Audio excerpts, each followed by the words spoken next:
Hello, hello, hello. How's it going, everybody? Hello, hello, hello. Hello, hello, hello. How's life?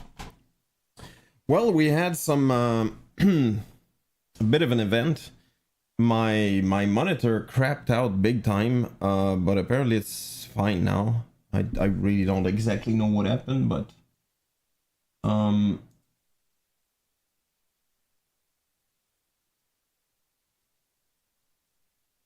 yeah, that was very freaking weird. Is what it is. All right, let's figure it out.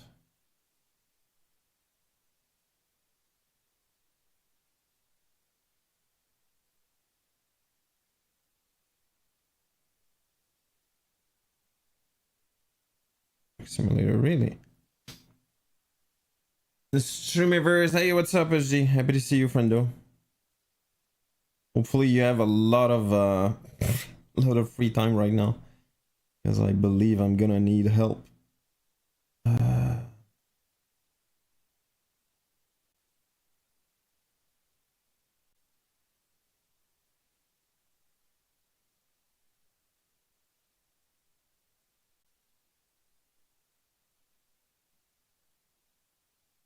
Boop, boop, boop, boop, boop, boop, boop, boop. I can be around. I'm even loaded in the sim, trying to Cody again. Oh, is that so? Yesterday I was watching. Oh crap! I need to be careful not to show my. Can I show my license? My actual license, like that people could use or something? I don't think so. Can I? Programming mode. Oh. Oh, online. I think I got it. Yeah, I was watching videos yesterday. Ah, crap. What was it?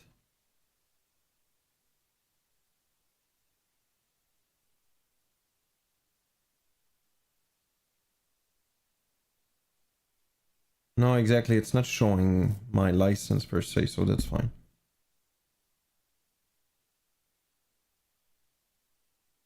Hey, Nico. How's it going? Welcome in.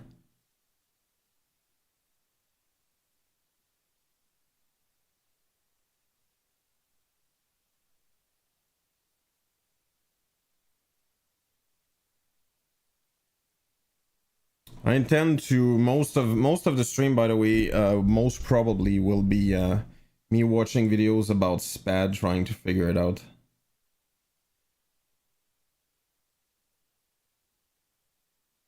One, two, left and right. That's great. Bravo.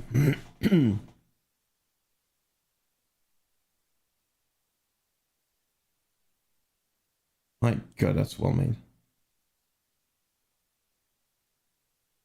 Flying here in a while. That me neither, actually. Well, I have the 170 75, but like they're basically the same. By the way, I don't, those guys are not developing fast enough. That's my humble opinion. And yeah, I've seen people say like, yeah, but you know, they're having problem. They're redoing a lot of stuff, which I'm like, okay, I agree with that, but don't sell the product then. I have the pack 190.95. Yep. Which, by the way, to this day, I still don't understand why they did not finish the 770-75 before releasing that, but it is the way. Dude, where?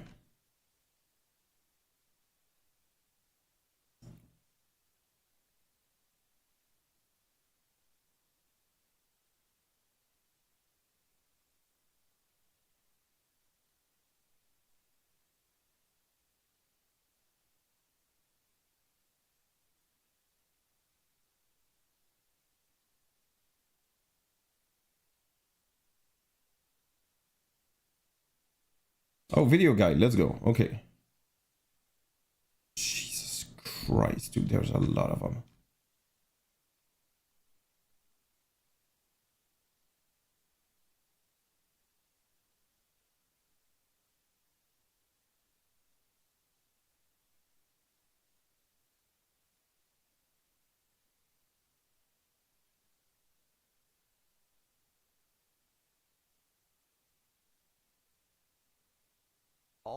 Let's go ahead. All right, let's go. Let's check it out. And run through the familiarization of the SPAD Next UI.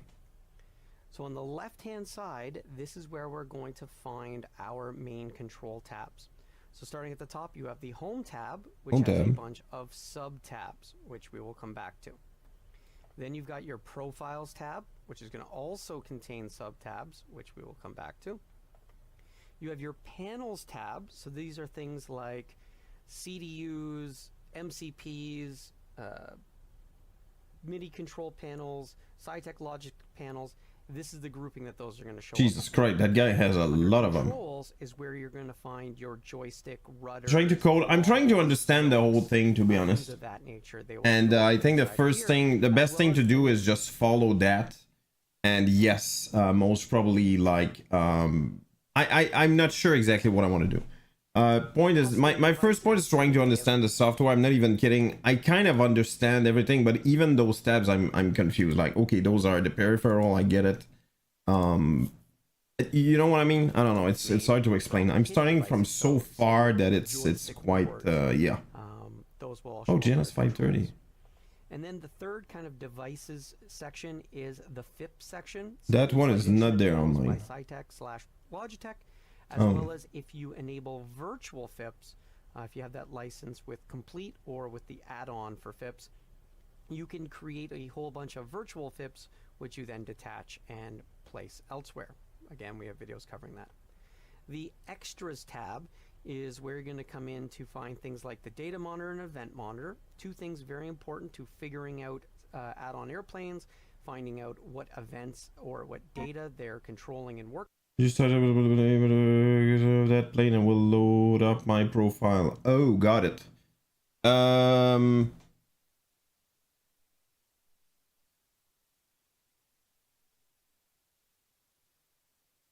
could start with the Phoenix, I guess. Oh, actually, you know what? I will start with the Phoenix. That's what I have installed right now. When you're trying to work with new planes.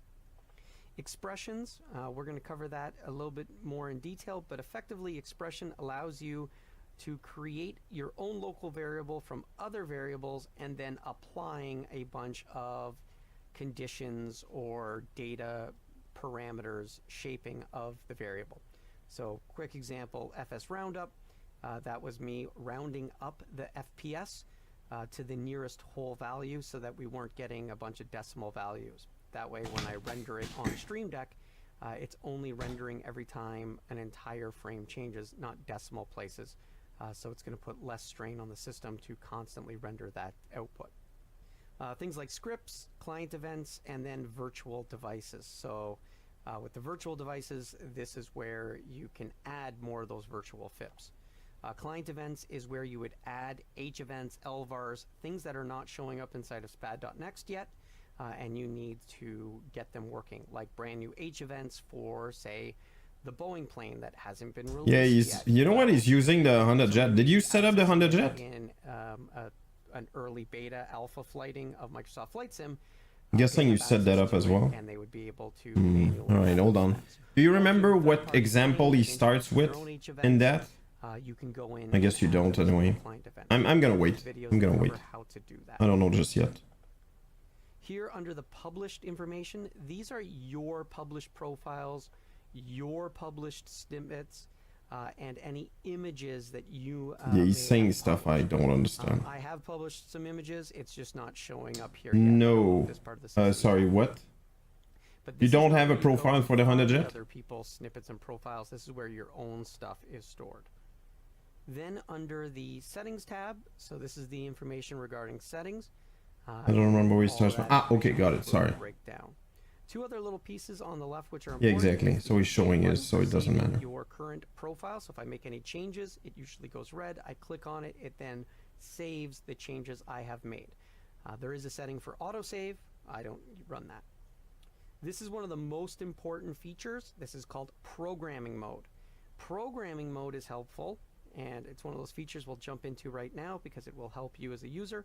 When you enable the Lego block, hence when people say the Lego block looks like Lego, when you're in programming mode, if you press a button on any joystick or device, you're going to see that it jumps straight to that joystick or device in the user interface. Oh, was that A so? lot of times I will enable it. I will press a button to really? get to the button that I am triggering on that joystick.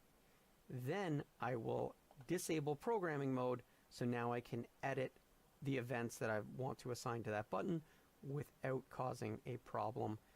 Because if I started editing something and I bumped it with, like, say, touching my rudder, I don't want it skipping to a different portion of the GUI and exiting out from where I'm currently editing.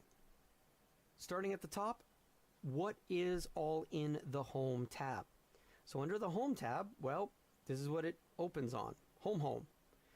Well, this is also going to have a link to the Discord. Highly recommend you join the Discord. Link your license. Send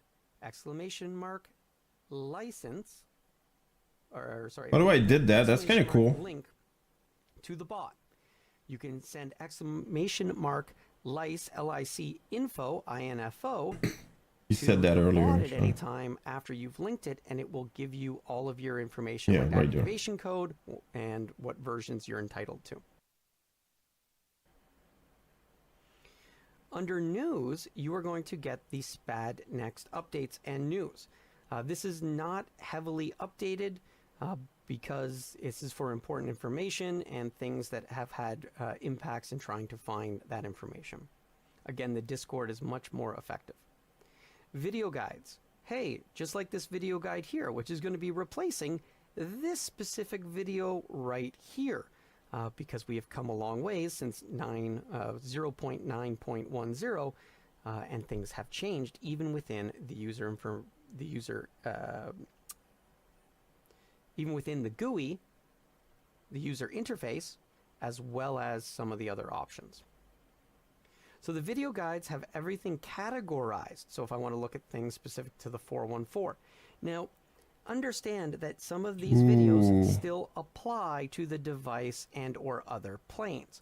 The plane is being used as an example, but that example can be applied. By the way, quick question. Am I the only one now? Each time I start my sim, I get the window mode, and I don't understand why. I need to do that every freaking time. I really don't understand why.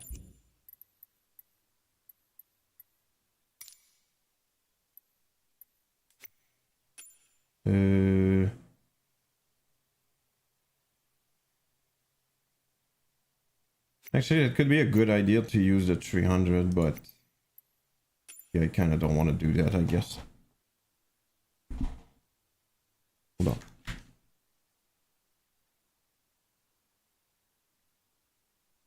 Flight tracker, Steam Deck. Let's go. What is it? What's going on?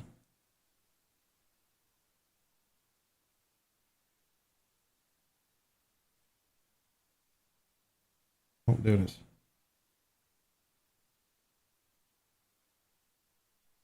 Yeah, it's still broken, by the way. Some stuff are not working. I don't understand why. I really don't get it. Oh, actually a lot of stuff is broken right now. Well, that was working yesterday, so what the hell? You know what? Just to check it out. Let's do, I don't know, CL just to make a... Oh, actually, what's your carp airport? I'm gonna spawn that there. That's gonna be funny.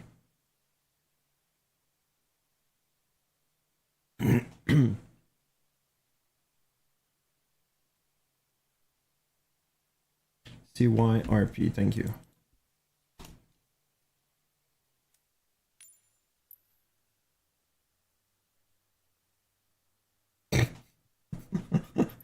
That's actually a little bit stupid, to be honest. Hold on. I don't think I can even take off from one of those places, so I guess it doesn't matter right now either way, but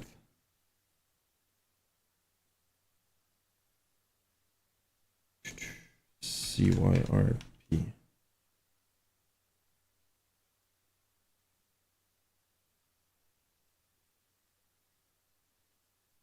No, that's just way too short. All right, bad idea. Like there's a limit to how short I can use it from. And there you go, the Palladium airfield. All right, let's go here. We can definitely take off from there. I'm gonna guess that's cargo.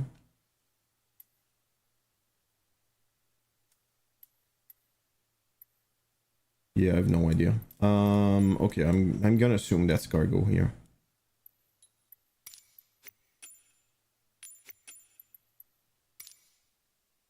Otherwise, I'm not gonna stay in that airplane. I just want to test the Stream Deck thing real quick. I'm gonna come back to SPAD.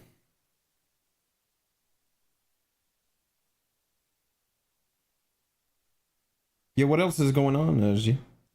Hopefully you're able to get some good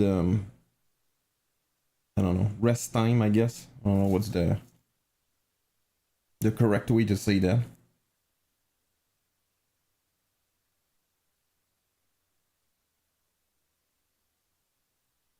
Trying to relax after today. Yeah, and there you go.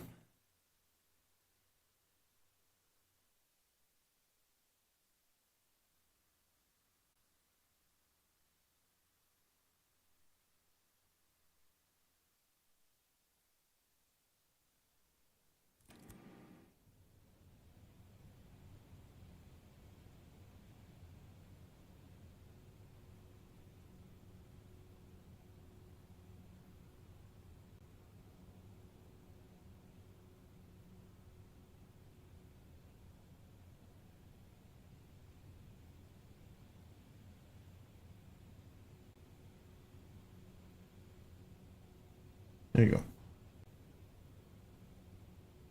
Whoa. All right. Well, that was a mistake. Oh, look at that! It fits, actually. Ooh. Not even joking, by the way. Oh, no, actually it doesn't. I would clip here, I'm pretty sure.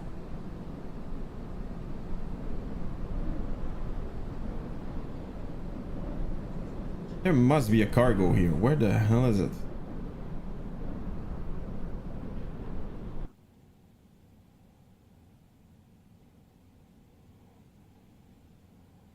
I swear I don't understand the logic. A bunch of images didn't load now. That were working okay yesterday, so it's not like I didn't do anything wrong at this point.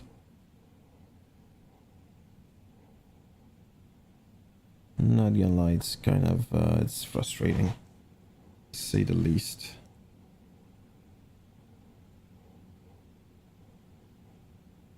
Let's try that, just maybe, but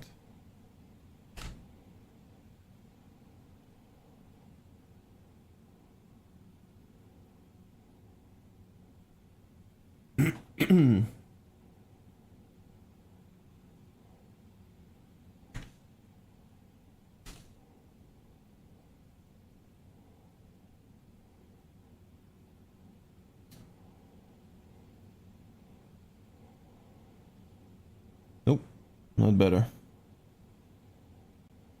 Just as screwed up. I don't get the logic behind it. I really don't. You know what? I think there's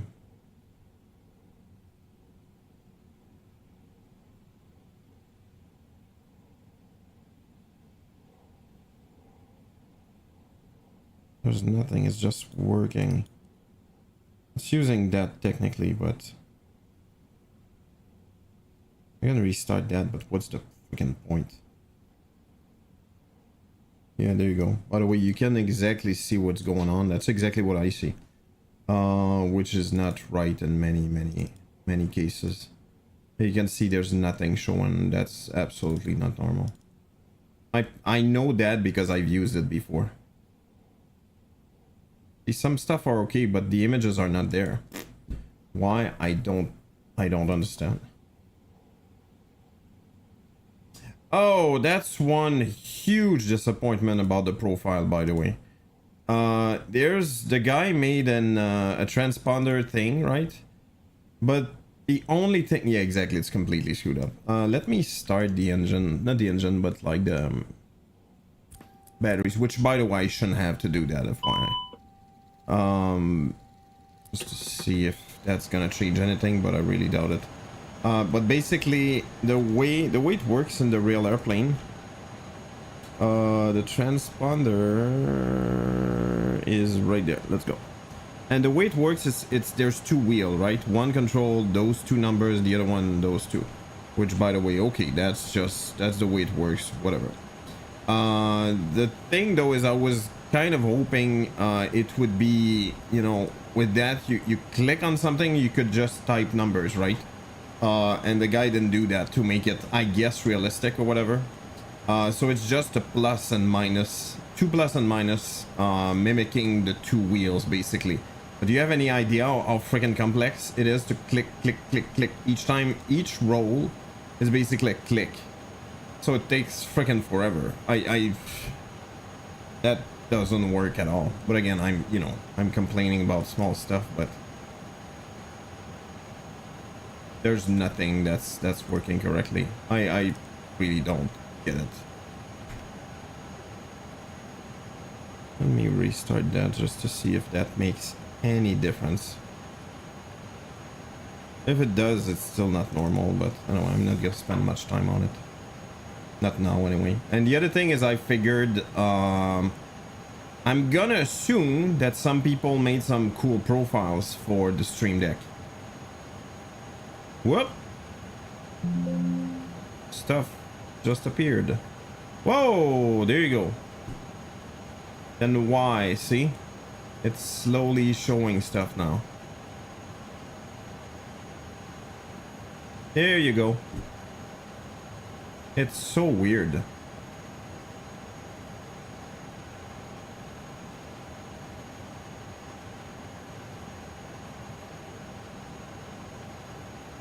Yeah, there you go. See, that's not working, and it wasn't working yesterday either.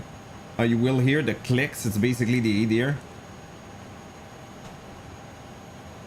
I just hit the first one, second one, and the third one. Look how cool that is, by the way.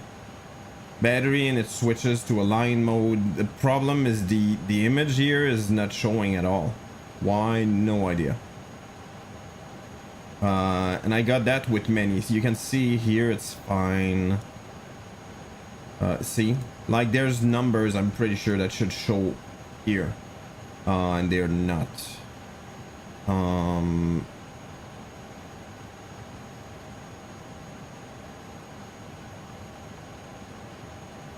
Anyway, either way, I'm a little bit disappointed. It's such a pain actually to install. See, there's oh crap. Okay. Yeah, I'm a little bit disappointed stuff are not showing. What I think might be cool though overall is like, since you have that profile, you can copy stuff, right? So maybe at some point I will just copy the things like the values I care about. See, packs. It's missing something here.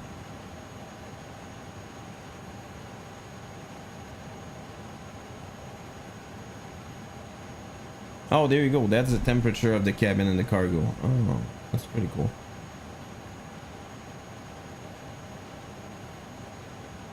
There you go. That is showing... Well, actually, that's not true. The 3 dots, I'm pretty sure it's not supposed to happen, but... Yeah, check it out. That's pretty cool. And then start. That's exactly what I'm seeing on my stream deck.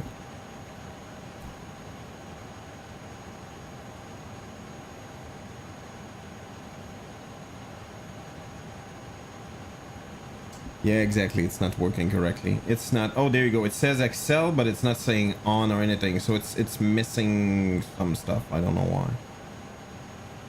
Make a call. No worries. Landed, definitely not going to fly until they finally make lots of progress. Oh, really? What is broken?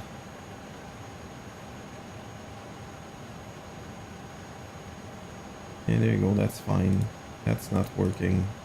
I don't get it. I really don't get it. Yeah, it's a little bit frustrating anyway, but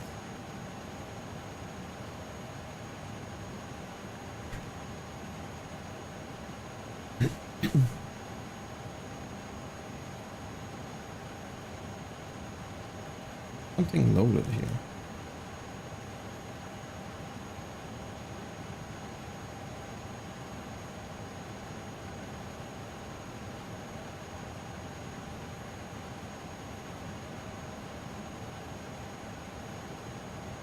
That's pretty cool. You can do that. I think that's pretty cool.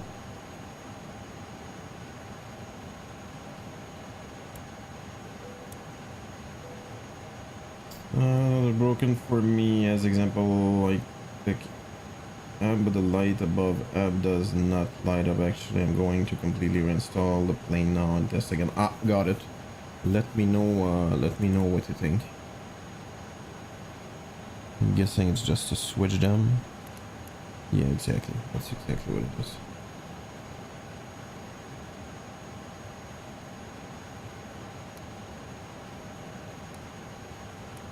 See, it's the kind of thing that's kind of cool, but cannot use on, really? Alright, surprising, but whatevs. There you go. Overhead. Hey there. And they're in align mode, that's correct.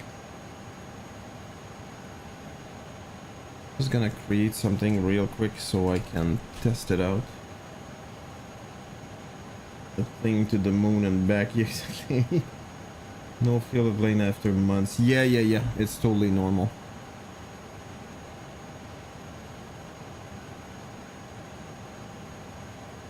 Cool to fly that again, I'm sure. I remember the model is really nice though. Ciao, sure. And just as a test, let's do, I don't know.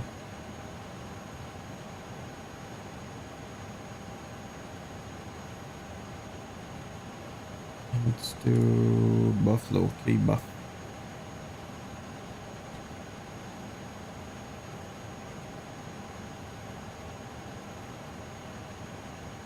Okay. Really does not matter.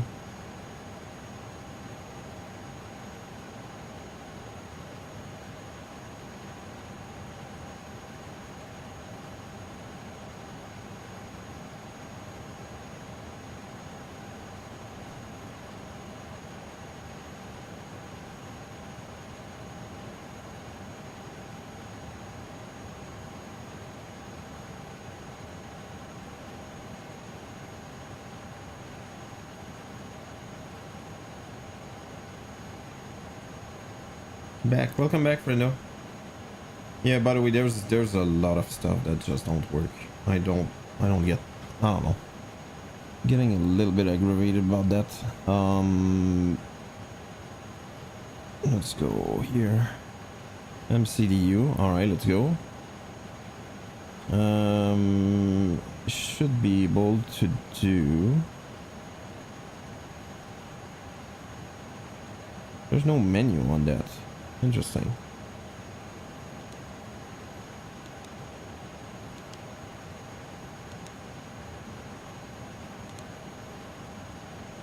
Oh, check it out.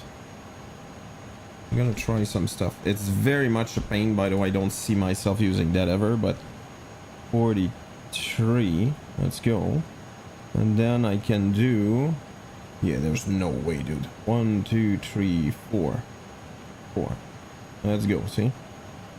And I can go back here, do that, and do FDX, back to numbers. Holy crap, that's a pain. 1, 2, 1, and I can do L6. Here you go. I have this plane, but I'm sure it uses the same variable which I basically fly for. No worries, friendo. I'm honestly, I don't want to fly anything. I'm just trying that Stream Deck thing, but yeah, it's kind of annoying. 1, 2, 3, 4. So 4 should be this one. Let's go. And if I go back here, see, that's what I've been using right now.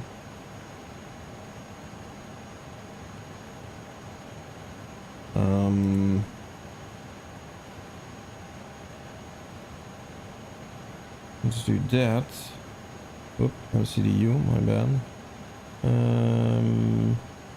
Flight plan. No.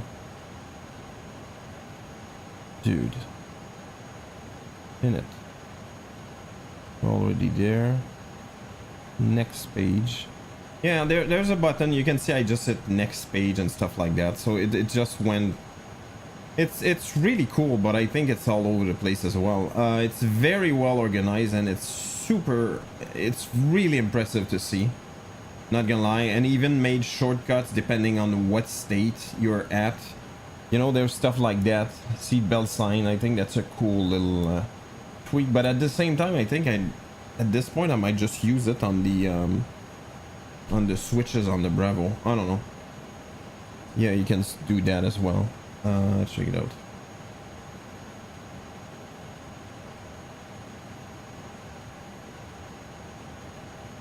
Strobe. Oh, that's. How do I really?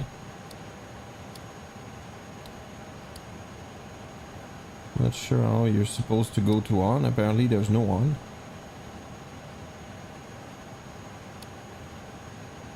Nose doesn't work. Alright. That works. Weather radar works. Yeah. No. I'm gonna leave that thing for now anyway. Maybe come back at some point, but I don't know when.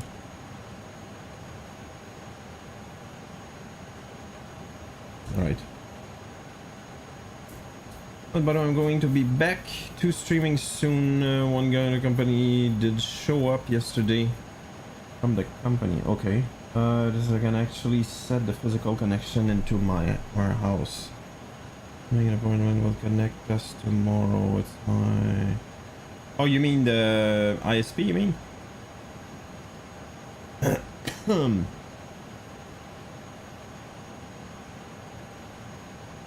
Well, good luck to you, friendo. I hope everything works out.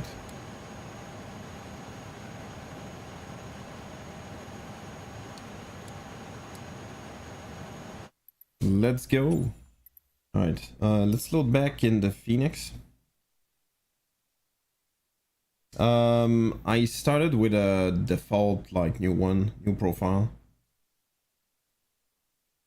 Just to check it out.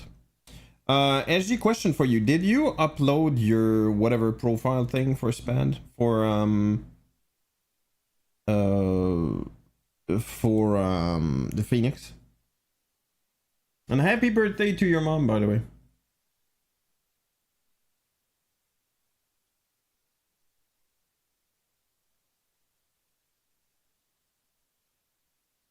Let's go. Let me check. I'm not sure I remember how to do it. No worries, no worries.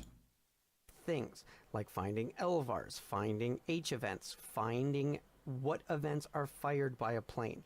So sometimes the Kodiak you want to could be mix cool and match to, devices and planes, because I may have a TCA yoke, or I've got a Cytec switch panel, but I want to know how to configure buttons and knobs that would be on an Alpha that would match to those devices. So these become very helpful. So everything is broken down into sections, making it very easy to peruse and find what it is that you're looking for. Discord, if you click on it, it is going to take you to the Discord group. It can be published into there. Oh crap, I shouldn't have done that. Frequently asked questions, those are available. You can click on it there. Any NOTAMs, so for. Discord, if you click on it, it is going to take you I'm not gonna to message the back Discord from someone yet. Go for it, friendo. Has been opened. FAQ. Shoot so away. Some frequently asked questions. Those are available. You can click on it there. Any NOTAMs, so any important information that's published, like vacations, like systems being down, can be published into there. Release notes. So all release notes for the most recent versions will be updated inside of here, as well as the change log, which is then usually interim dot releases that have taken place in between the major releases that fall under the release notes. So this is kind of the work in progress information. So again, a lot of information can be found right here. When we come to the Profiles tab, this is where you have your profiles. Now we have a video about profiles, and we'll even be updating it recently. But basically, the way to think about profiles is you build a profile for a plane or a group of planes that you want the controls to be identical and have no differences. If I want to have planes that are similar but have different assignments on different buttons, then I'm going to duplicate a profile. So if I wanted something that was going to be similar to the H-Jet, but I have to tweak a few things, I would do a new profile from this. So that would duplicate the profile, I would give it a new name, and then I can assign different aircraft to it. So a profile consists of all of the device assignments as one big group being applied to a plane. And so that's why you'll see I have lots of profiles, and each profile basically is for a different plane. Online profiles allows you to go and find sorry about that. When looking around in the 300 with the joystick, the camera goes way too far to the left and right. As example, I've rendered a video I can share. Yeah, I think I know already what you mean. I don't think there's a way to modify that, to be honest.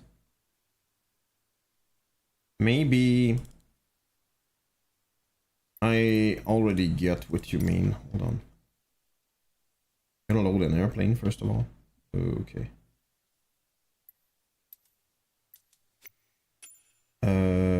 All right. I'm gonna load the 320 Air Canada one.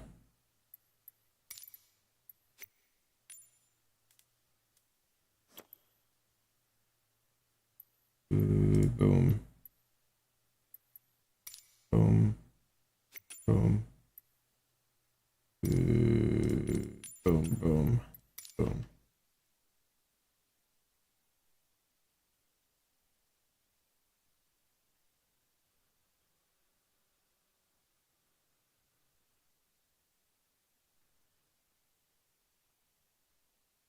Hey, Custard, cheers to you, friendo. How's it going? I have good water. Oh, and by the way, I think I'm gonna get some Porto tomorrow. Oh, holy crap. Cheers to you. I got my water right here.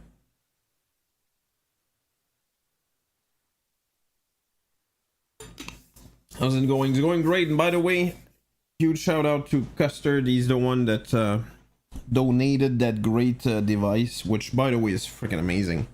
And I'm not gonna lie, the Excel is much more expensive than the normal one, the standard one, whatever you want to call that. I think it's 100% worth it. Plus 2 online snippets, the same, not all profile. Don't worry about it, by the way, SG. I will learn how to do that during this time, I guess, right? I might just use his profile. I'm sure he made one too. So I guess that's, you know, that's a good start point, right? Let's use net cinema cover. Well, it's very much appreciated, friendo. Yeah, that's what you mean, right? Oops. I'm gonna let it load. I think I'm gonna break it. That's what you mean, right? Nico? So basically, what you're saying is you want that to not go as far away, right?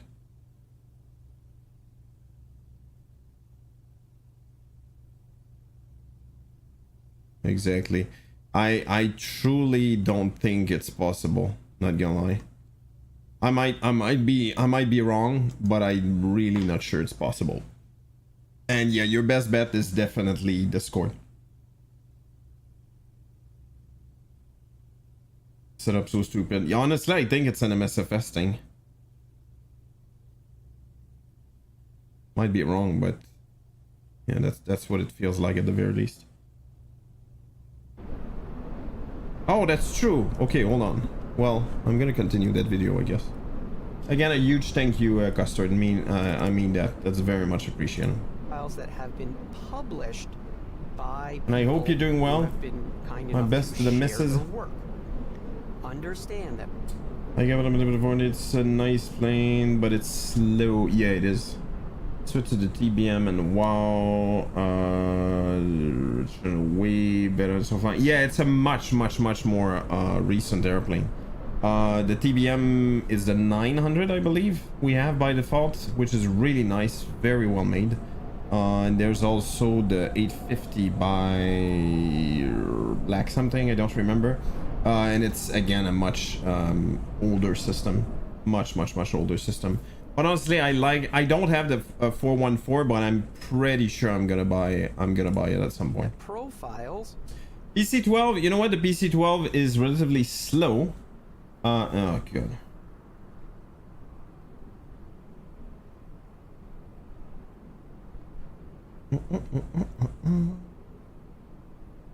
Yeah, the PC-12 is not the fastest airplane, but it's so different that, in my opinion, it's pretty cool.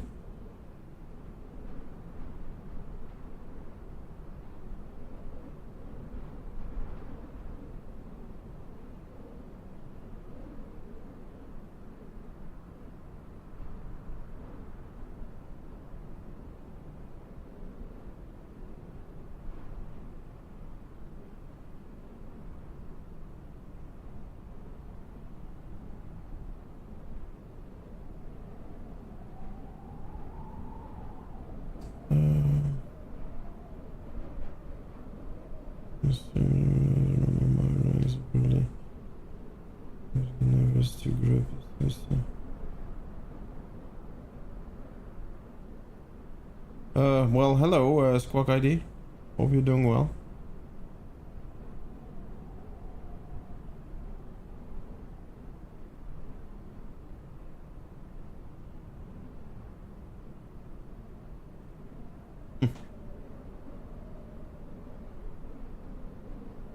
Don't wear mine or anything after what happened to my friend, brother. He was leaving his house when his ring got caught on the handle of the glove, finger. Yeah, it's a thing, by the way. But Custer, there. Well, if you don't care at all, obviously it's okay. There's nothing wrong with that. But they make rubber band now. So basically, yeah. That's probably way safer than that, and apparently it's not that uncommon, which is kind of weird, but yeah.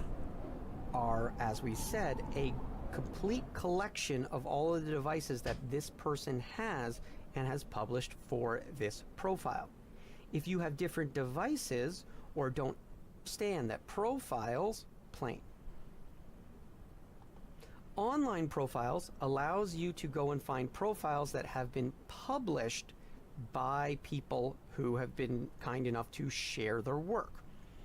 Understand that profiles are, as we said, a complete collection of all Must be a researcher. Absolutely, no worries. Thank you for stopping by. Published for this and again, profile. thank you so much for the gift. If you have different devices or don't have some of them, share their work. Understand that profiles are, as we said, a complete collection of all of the devices that this person has and has published for this profile. If you have different devices or don't have some of the devices, or you have devices that that person does not have, it will not supply you with maybe what you're looking for.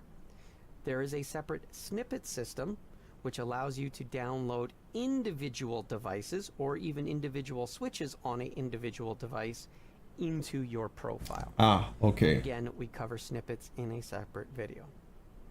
On the left, in my case, what you see is some sections which are effectively folders. I don't have those. For any of my FSX profiles, I created FSX and I put in the slash and then the P3Ds, the same thing. So for me, because I don't use these very much anymore, I went ahead and renamed them all and put them into slashes to put them into folders inside of my profiles. Inside of your panels, we kind of cover this with an overview. This is where all those devices show up. So my Stream Deck, my X-Touch, my MCP, my APHIS. Any of these devices. Holy crap, this guy has a lot of cool stuff. However, hold on. MCP, my APHIS. Okay, I want to know what. Inside of your panels, we kind of cover this with an overview. Is the Excel right? The Stream Deck. Stream Deck XL. Okay. Right. Maybe he has two. I don't know. This is where all those devices show up. So my Stream Deck, my X-Touch Mini. I don't know what that is again. MCP. That's pretty freaking cool. my MCP, my APHIS. Any of these devices are going to show up inside of here. However, that requires that we've taken care of enabling things in device settings. Joysticks, we already explained. Yeah, check it out. My there you go. My Stream Deck is appearing there. These are all the ones that show up as HID joystick type devices. Some of these devices will get some kind of a user interface, like the Bravo, if the developer has built a custom interface. But that's the thing about these types of devices. They are all just HID joystick devices. And man, so that GNS 530 must be so cool. Joysticks will I've looked into here, that, by the way. It's VJoy, super expensive, unfortunately. And just for that system, there's no way. As a HID joystick. For the FIPS, this is where we come for the FIPS. We do have videos on the FIPS, but essentially it'll populate all of your FIPS. You'll see them, and you'll be able to add gauges. Note, depending on what you have for gauges and folders, you can add folders where you've placed your gauges. There are demo gauges, there are the standard online free gauges, and then there are the standard SciTech gauges as well. Or you can go to places like fipgauges.com, where you can purchase additional gauges that he has created, and then you can have those and load those to your FIPS as well. Anything that you want, you can also create controls for the individual buttons. Obviously, custom fit gauges like this include a bunch of this already assigned to them, including all the knobs and buttons with a lot of information. Did cover the add-on section, but again, we have the data monitor. I was faster than you, Digi. How's it going, Fendo? Welcome in.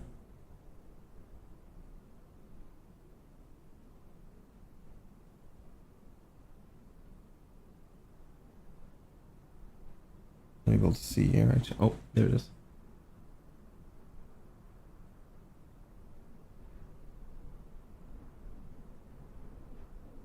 Good Thursday, everybody. So yes, you can run. By the way, I'm still on technically. I'm still on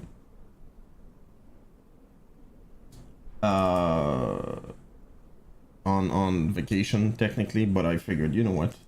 I didn't even plan on streaming, to be honest, tonight. The goal was just, you know what, I can figure that out. I don't know how focused I'm gonna do everything here, but whoops, let me screw up. I might just have. Ah, there it is. Ah.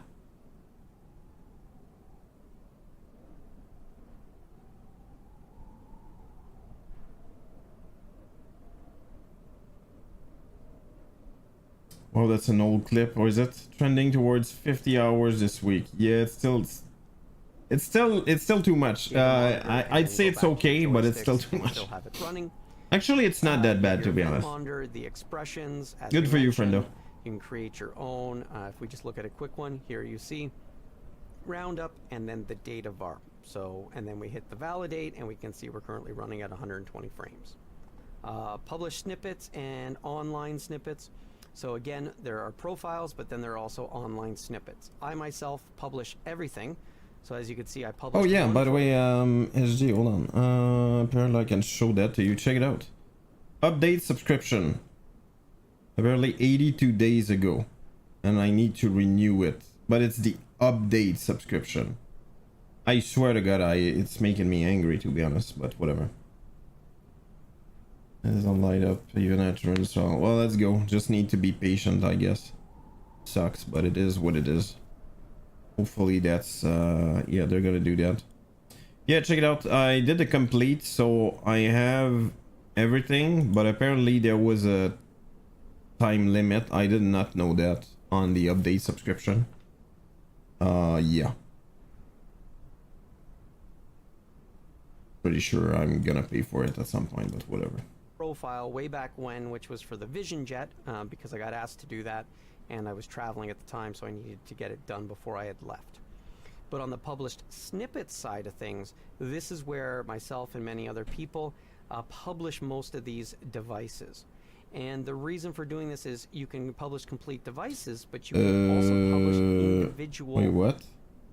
Why am I not seeing anything here? Oh no, it's mine, right? No. What am I missing here?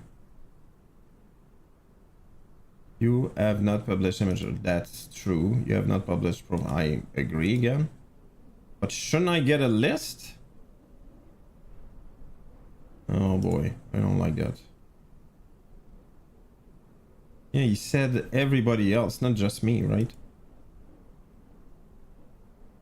Devices. And the reason for doing this is you can publish complete devices, but you can also publish individual switches and functions of a switch if you so desired. So the complete device allows me to perform a complete device assignment that I share. And then that way people can have their own profile with their combination of devices, and then ones that are similar to what I may have to share, they're able to download that one device into their profile and get a complete device of that device, while another device, like say they've got a Arduino stuff. Real Sim Gear GFC 500 controller.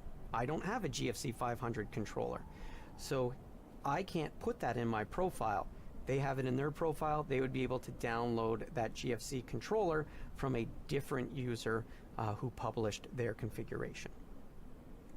So the other beautiful thing is if you have a SG, if you're still here, can you tell me if you're seeing stuff here?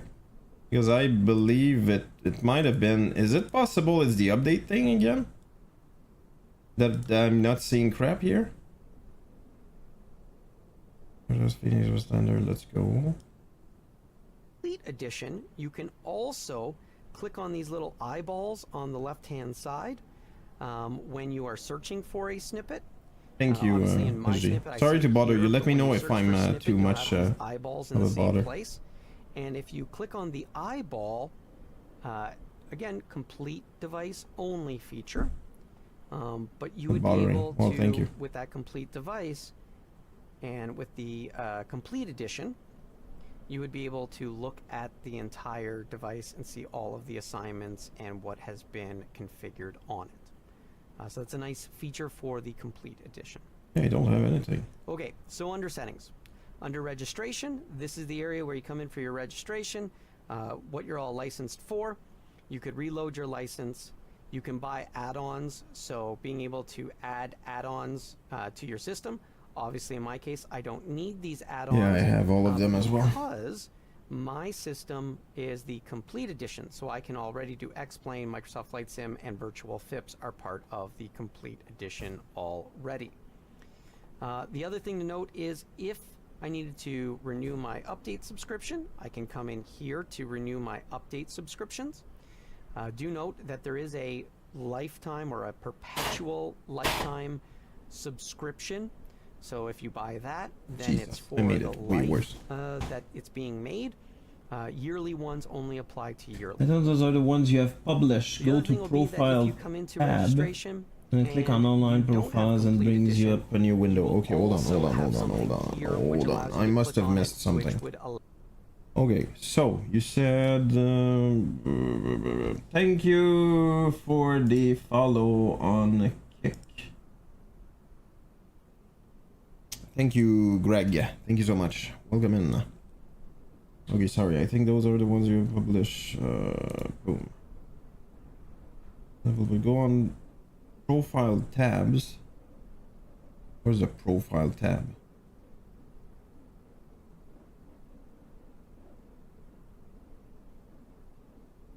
Oh. Online profiles. Yeah, but he said that snippets and profiles are different. Exactly, I see stuff here, right? But from what I understand, I should be able... Well, it says published, right? So, how do I... okay. Yeah, it's profiles. I guess it should have been here, but I must be wrong.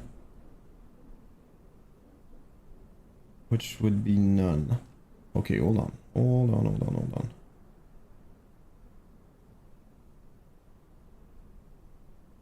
Reasons for snippet. Okay, let's check it out. Devices.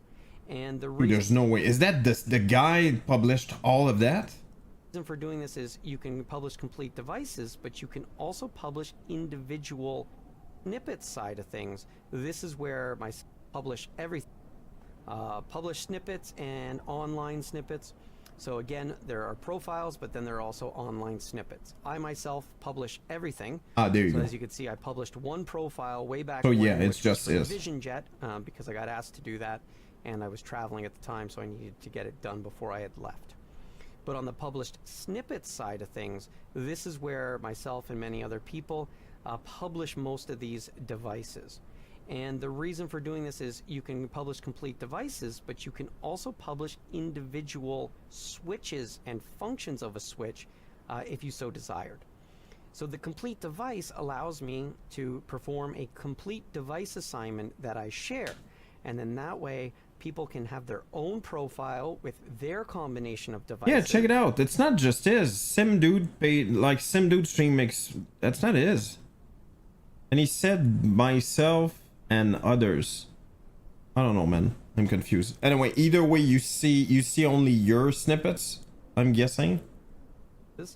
And then ones that are similar to what I'm I may confused have here. to share. Whatever. They're able to my update subscription. I can come in here to renew my update subscriptions. Do note that Made there is one a for someone called lifetime or a SimDude to think it is. Ah, perpetual got it. Okay. Yeah, that subscription. would explain it. So if you buy that, then it's for the life that it's being made. Yearly ones only apply to yearly. The other thing will be that if you come into registration and you don't have complete edition, you will also have something here which allows you to click on it, which would allow you to Quartz, what's up? upgrade to complete edition. So if you bought the Microsoft Since I Flight use the Sim Bravo edition and Alpha. you Yeah, do an that's, you know upgrade, what? I've had it for more than a year and I you don't never have to learned it. worry. It will carry forward Everybody that value uses it, for you SG is and one of pay an them. upgrade fee. I know So again, you do Custard all of uses this it as well. right inside Has been of very the happy with it, so. application. You don't go and buy another copy or pay for a full copy. If you want to move your license to another machine, this is where you use the deactivate I hate license. that concept, by the way. Again, go to the Discord, link your license. So that's hit the link, right? So exclamation point, link, send that to the bot. He'll ask you to send him the order ID. You will respond with the order ID, which is the short number, not the activation code, the order number. You'll respond with that from your email. That will make sure that at any time you can go back to the bot and you can send Elvar is not license connected, info apparently. to the bot. I don't think The that's bot will normal. give you back your activation information. Explain not in case you connected. lose Well, explain that is not email. on, obviously. If you deactivate the license, it makes it easier for transferring.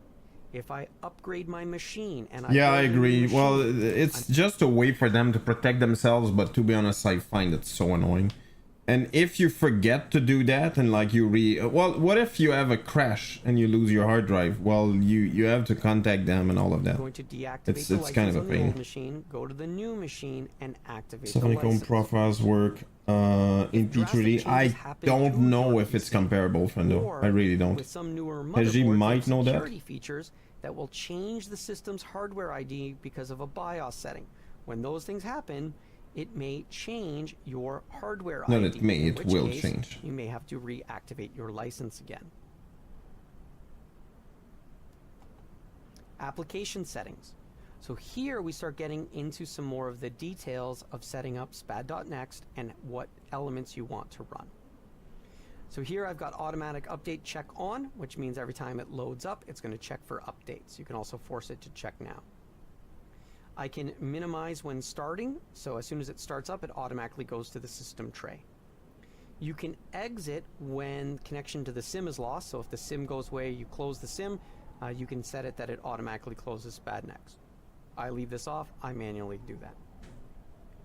Taskbar notifications, so again, if you want notifications that SPAD needs to send, those can show up in the taskbar. You know what? I didn't think that's what you meant, but I think...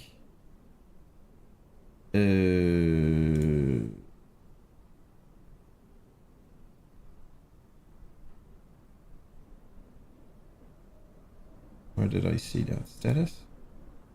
Check it out. Aerosoft not connect. Oh, that's why. So it's probably the Aerosoft software. I don't really... Well... Yeah, I don't see why you would do that, but I guess you could. So basically, apparently from SPAD, you can even connect to the Aerosoft software. Which is surprising, but that's what it is. Oh, we're doing 15. No, no, no. There's no more... No more world tour going on.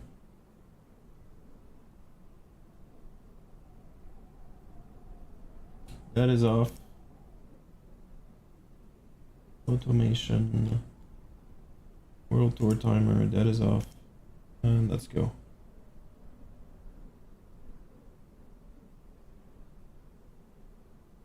Hey Paul, what's up? Welcome in. Happy Thursday. My brief summary of SPAD, a pain, a real pain to learn and set up, but once it's done, you can't go back to not having it. Yeah, I figured, right? How did you get your mini FCU? I didn't get it. I did not get it, friendo. I think Studio Connect has it though. Splash screen with complete edition. You can turn the splash. But if you're thinking about the WinWing one, I don't think it's out yet. Screen on and off. Minimize to system tray. If you want to minimize to the system tray. Yeah, by the way, Alvar so not connected. I don't like that. When it starts, it'll minimize all the way to the system tray. Enhanced power warnings. I leave this on because when USB devices get plugged in or something happens, they get moved, or Windows decides to turn it back on, I want SPAD to tell me that something has power saving. And by the way, it did. That's important because I don't freaking understand why Windows does that, but it was off and somehow it came back on. That way it doesn't get into problems. It's a good thing. Virtual power. If you like having your panels and devices go dark based on a sim variable, like avionics. If avionics power is off, I want my panels to all power off. You need the moment it's available. Oh wow. This is something that I disable. I don't care that my panels are displayed and power is on. Good things about WinWing. I do too. Just means I do too. I did too. But it's always this. Honestly, at this price, I'm definitely gonna get it. Like it's a no-brainer in my opinion. The thing is, I really hope like the quality is gonna be good. I'm sure everything's gonna work well and stuff like that, but first of all, reliable, like it's not gonna break after whatever time, and also it's not gonna feel cheap, but it looks very cool. And also we didn't hear about the size. It's a full one, but it didn't say full size, so how big it is it? Turn on and off. If you're having trouble with things turning on or not turning off, you can come and disable this temporarily while you work out the kinks. Simulations. What simulations are enabled? So FSUI PC support. If you use FSUI PC for anything, you can go ahead and enable this, so then it will show up as a provider inside of SPAD, and you'll be able to interact with FSUI PC offsets. I don't need it for anything, so I just leave it off. Really? SimConnect, that's the main SimConnect for Microsoft Flight Sim MP3, so obviously I leave that enabled. I don't do iRacing, I don't do Euro Truck Simulator, and I don't do X-Plane. If you do those and you have Complete Edition, you can enable these, or you need the add-on for X-Plane support if you're the Microsoft side. Profiles. So, automatic profile switching, one of the best features of SPAD. Yeah, that's pretty cool. I've seen that. This means every time I change a plane, it's going to change to the profile that is assigned to that plane. If the plane I'm in does not have a profile assigned to it, it will then prompt me to say, hey, this one is not assigned to anything yet. Do you have I got that warning earlier. to assign it to? That way I add a new livery, I launch that new livery, it'll say, hey, this new HJet Yeah, and you can livery, even set it per livery. That's kind of insane. HJet profile, and I'll say yes. Automatically load last profile, so this is up to users and you decide. I'm not sure in what situation you would actually do that, but using, like the livery thing, I mean. And then, as I mentioned, airplane definitely. The livery thing is kind of it's so kind of insane. Come over and keep hitting the save button if you want that. Under expert channel, so is expert mode enabled. This changes the way the UI behaves. So especially with things like conditions, instead of spelling out the word equal, you will see the equal symbol. Greater than, less than, it won't be words, it will be the brackets. So that sort of information. Update channel. If you have the complete edition, you can change this to the beta channel. That is a benefit of having the complete edition. You can run the betas. And on top of You're that, on if for me you since have a I'm device bad at that it. the developer needs to work with you That'd be on, cool.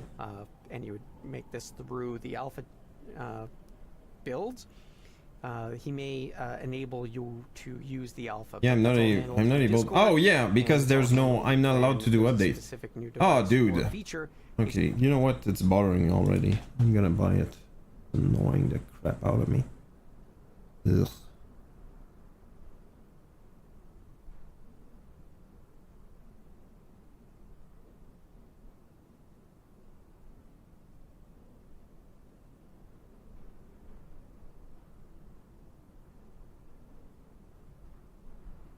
He's trying to implement, and he's looking for users Oh who can test. God, man.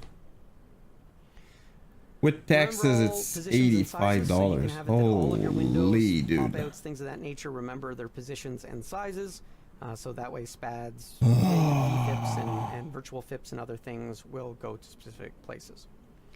Network installation. Are you running this on the same local machine as Microsoft Flight Sim? Or control everything basically, Paul. Control all my peripheral. Be able to either trigger or show stuff on the Stream Deck. Show the enunciator lights, like the warning lights and stuff like that as well. I want to do everything with it. Disable unconfigured device something you don't have to. So yeah, I guess you have so. a device plugged in, and it's going to pop up, and it's going to say, "Hey, this device is unconfigured." Depending on the device, it may or may not have an automatic profile that can be applied. So it's a device configuration which is housed in the profiles, basically like a snippet, but it's built into the system.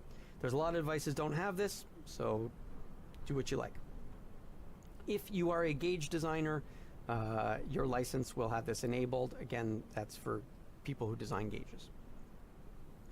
Localization Access mode, and O's, and it's cheaper. Yeah, I already have it, friendo. I already own it. What I don't have is the update one, the license to get the updates. So you can open up a performance monitor, and it's a one-time thing as well, so I'm definitely gonna stay on that one. So this is what SPAD runs its remote services on. It's using 8181, and you can click here to see what the a lot of cool stuff. Yep. So when you click on that, it will prompt you because it's going to pump out a PDF.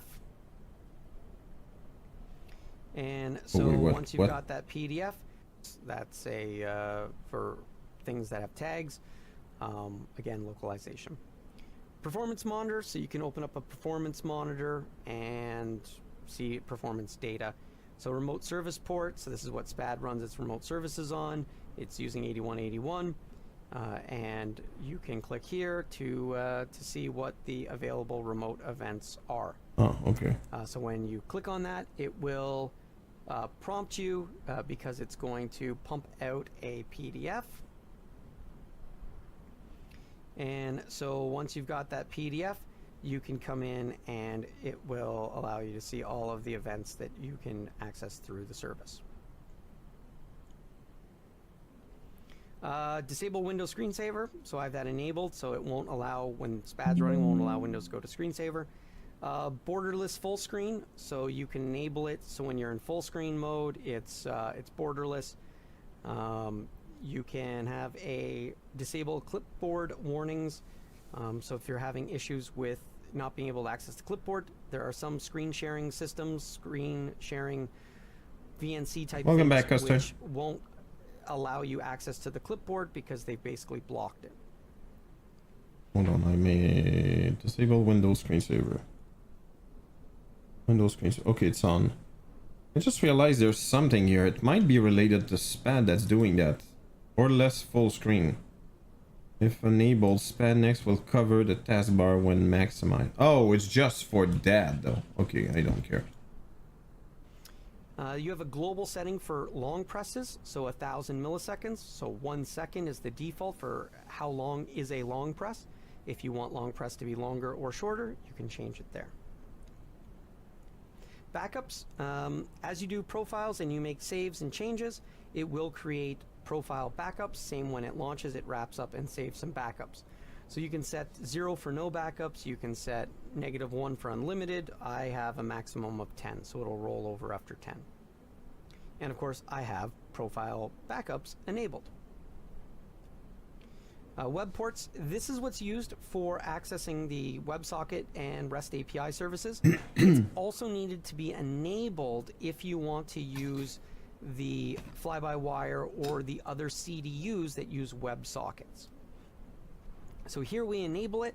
I didn't have to enable the other items because enable access for web to virtual devices like virtual FIPS, web for allow access for remote control. So currently I have those disabled.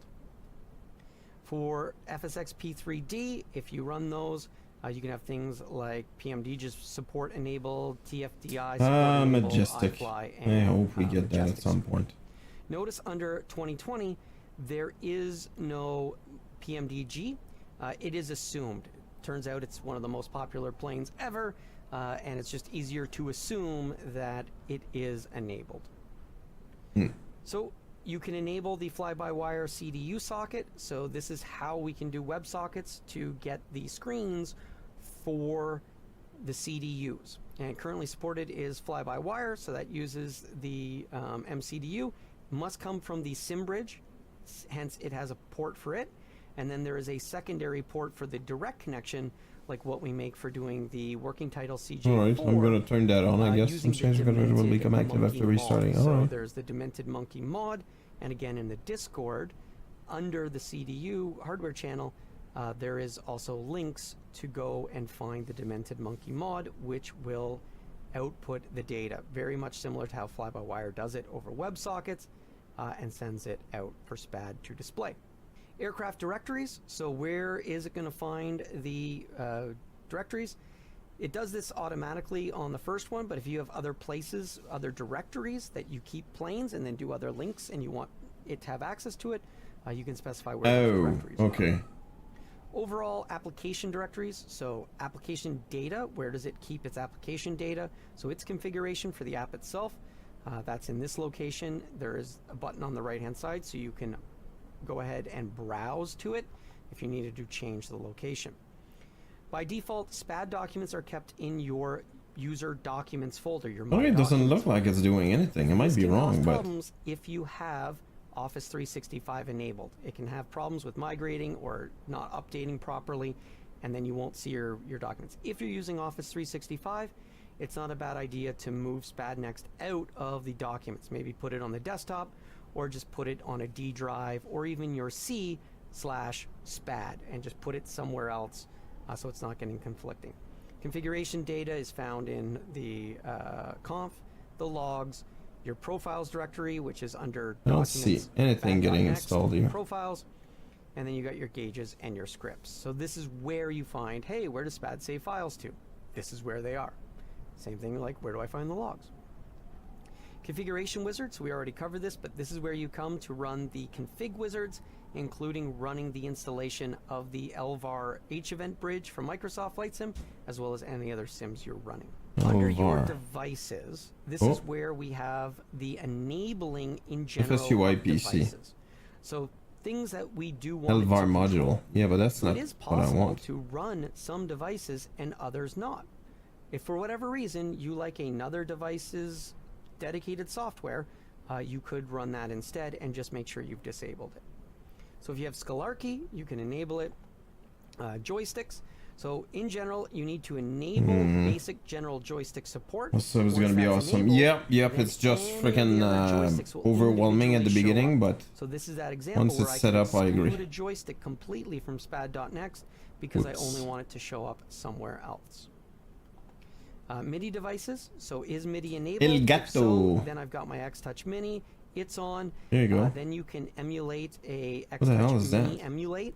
Oh. Note off with a velocity of 0. See? and you can enable See? output. So I need the output so I can send MIDI data back to the X-Touch.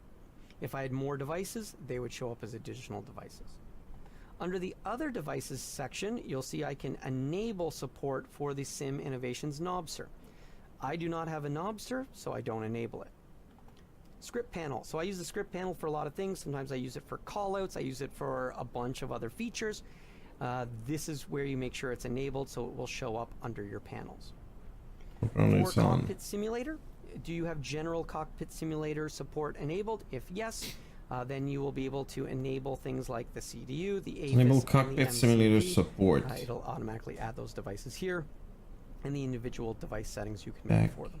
Stream Decks. So each Stream Deck can be independently enabled. So first I can go ahead and enable Stream Deck. Okay, hold on. You can see I have a Stream Deck which I don't have SPAD controlling, and I leave it under Stream Deck software control. While I have another Stream Deck, which is my probably using for OBS and the other one for something XL, else. Which I do have for SPAD control, and that one I enable. So in the Stream Deck software, I have that one loaded with a blank profile. Nothing is in it for that Stream Deck, while this Stream Deck has a different profile with all of my other buttons that I want to control other features of my computer.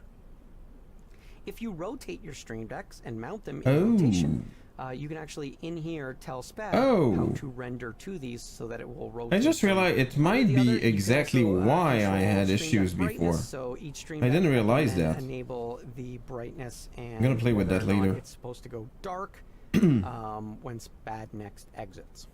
If you own GoFlight products, so obviously here it's disabled because I don't have GoFlight, and then for a panel by panel you can enable them one at a time. For Open Cockpits, do I have Open Cockpit support enabled? I do, but I don't have any Open Cockpit devices, so I could just disable that. Serial numbers I gave you. And disable the other one.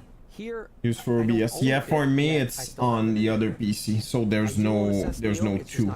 Basically, the one that you see is the one. It's the XL. Plugged in. Do we have FIP support? Do we boost the rendering? So here I'm boosting the rendering, meaning I'll use more CPU cycles. My point is, you can see there's no. The only one that you see is the XL because the other one is on the other PC. Two PCs, yeah. And by the way, my it's not cool. My streaming PC is aging right now. I use sim bars to control the lights, so I don't want button presses controlling the lights. I do not use virtual power. So I've disabled that so it never accidentally I'm never gonna use that, and then use by the way, Ultimark pack drive. Ultimark is I obviously, well, I don't know why I put that on, to be honest. I'm gonna leave that as well. Buttons, so use the default paging so it changes. I used Ultimark, one Ultimark controller for my arcade machine. Lit up, so I leave this in the on state. Under the multi-panel, is it enabled? Different multi-panels based on their year actually behave differently, and there's no way to know about it. So it's all on how it operates. So here, skip every second click. So in my case, my unit, if I move one click, it sends 2 clicks. So here it'll skip every second click, support, so it will only send 1 click on the physical joystick click support taking place. Generic, I guess. Poll rate, 0 means it's going to constantly poll it. You could slow that down if you were having issues with missing events. SciTech Pro Yoke, so do you have a Pro Yoke enabled? Yes. Flight, no. Quadrants, radio panels, so again, you could say yes, the radio panel, and individual device virtual power support. Remember, I've got virtual power disabled. Yeah, I'm not going to read the whole thing right now. Overrules anything on a device-by-device basis. Switch panel, so the SciTech switch panel. I freaking hate that feature, but initial switches, and then I have swap RNL in UI to match device. So on the device, right label is on the left, left label is on the right. So this is yes. In the UI, I would like it to display the same way it looks on the panel. And again, virtual panel support, whether or not you've got the serial device is enabled. Yes. Custom devices. You have the real SIM gear protocol, and you have the VR. Back drive. Mine is not this one though. With SPAD, you specify them. I think it's Ultimate or something, but anyway, it doesn't matter. Devices that we have done. Devices, I do have one, I just haven't really used it. And then finally, virtual avionics. Is it enabled for the MCP and AFIS? Though the AFIS is a very limited partial implementation because of lack of support coming from virtual avionics. So those devices are kind of dead. I myself got rid of mine a while ago. Well, sorry, put them on a shelf a while ago. I don't use them. And I upgraded to the cockpit simulator units. They are much, much better. Appearance, this may look different than yours, and that's because I came in and I chose to have blue highlight. Maybe you want the red, maybe you want orange instead. You can go ahead and you know, change the appearance. You can pick a dark theme or a light theme. I prefer dark. And then the overall font size that you're using. Under support is where you can come to see your existing tickets, to create new tickets, to update existing tickets. So anything that you need to deal with a ticket. So you would be able to click on a ticket, you could update the ticket, close the ticket, view the ticket. Is that tickets that he created? Or you could just Holy create crap, a dude. whole new ticket as required. And then one of the most important pages is the status page. Very helpful for the different simulators. It's something to keep there you in go. mind. See? If something is Yeah, there you go. I think there's something wrong with mine. See, not connected. Like, do we have the Elevar bridge? Is it connected and running? Yes. Okay, it's connected. It's running. I think there's an issue with that. If I've got PMDG, He's SPAD power user number one. That definitely. So here, because I'm not in the PMDG aircraft and running, I'm currently not connected. But I might also have that not connected. That is not normal. It is not normal. So again, watch the PMDG videos, including the first one, which is do these steps first. Or go to the Discord and look in the pin messages, and the item is the first pin message on what to do. Yeah, I don't think yes, you need have to that, do right? it to one, which is we have the Elevar bridge. Is it connected and running? Yes. Okay, it's connected. It's running. Good to know. If I've got PMDG enabled, is it connected? So here, because I'm not in the PMDG aircraft and running, I'm currently not connected. But I might also have that not connected if I didn't enable the INI file. So again, watch the PMDG videos, including the first one, which is... Did you do that, SG? For the PMDG? Or is it just for P3D? I have a feeling it's for P3D. Do these steps first. Or go to the Discord. Oh, you know what? I'm not sure. And Did what? Like, apparently you need to activate something for the PMDG to connect or whatever.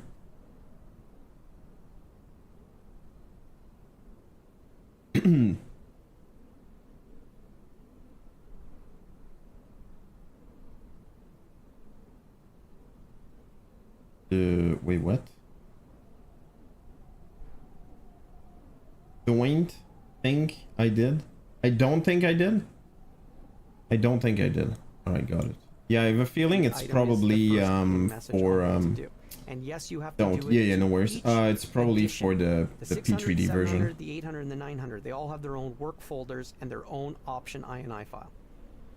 So then, of course, you've got your main SimConnect session, and it's running. You also see it down here at the bottom. So happy to finally get around to updating this for version 0.9.13.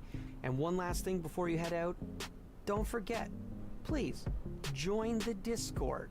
It will be helpful. Link your license. Alright, hold on. Ooh, does that look cool or what? That's a 220. Yeah, that's a 220. Yeah, there you go. Another one. Two great airplane, I hope we see at some point. Who knows?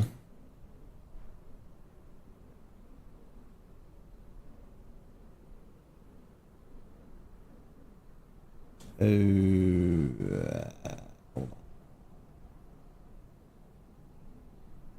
For its appearance. Where the hell did I go again?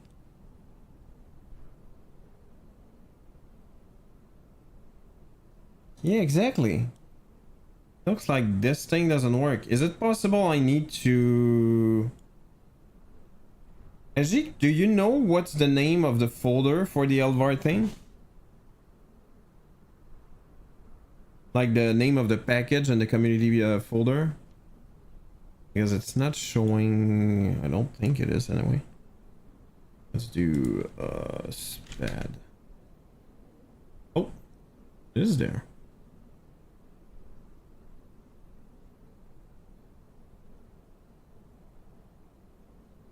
All right.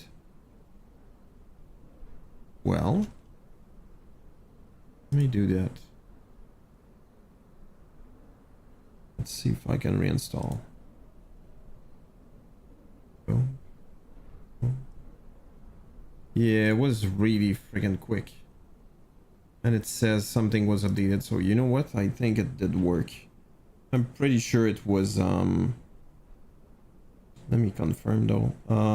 Pretty sure it was MSFS add-on linker that screwed up stuff. Boom. Date modified. There you go.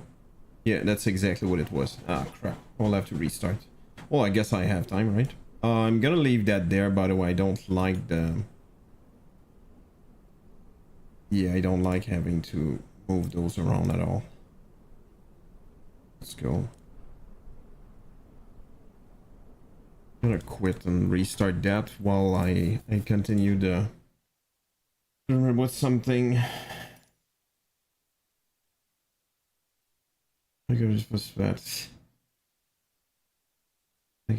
Yep. Apparently.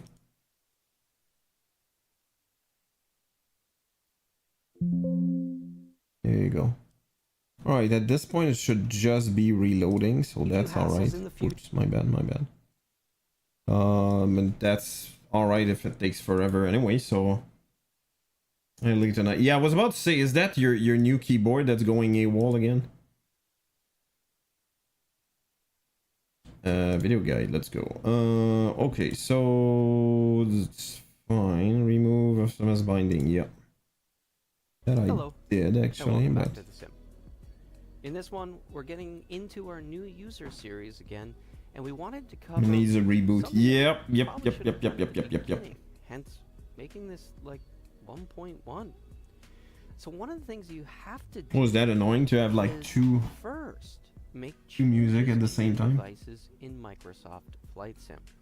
Oh, that's freaking hilarious. Outer War Flying Club. I was in Outer War. What we mean by that is jumping into the menu and heading into... Oh, wait, what? Can you change the image in the background?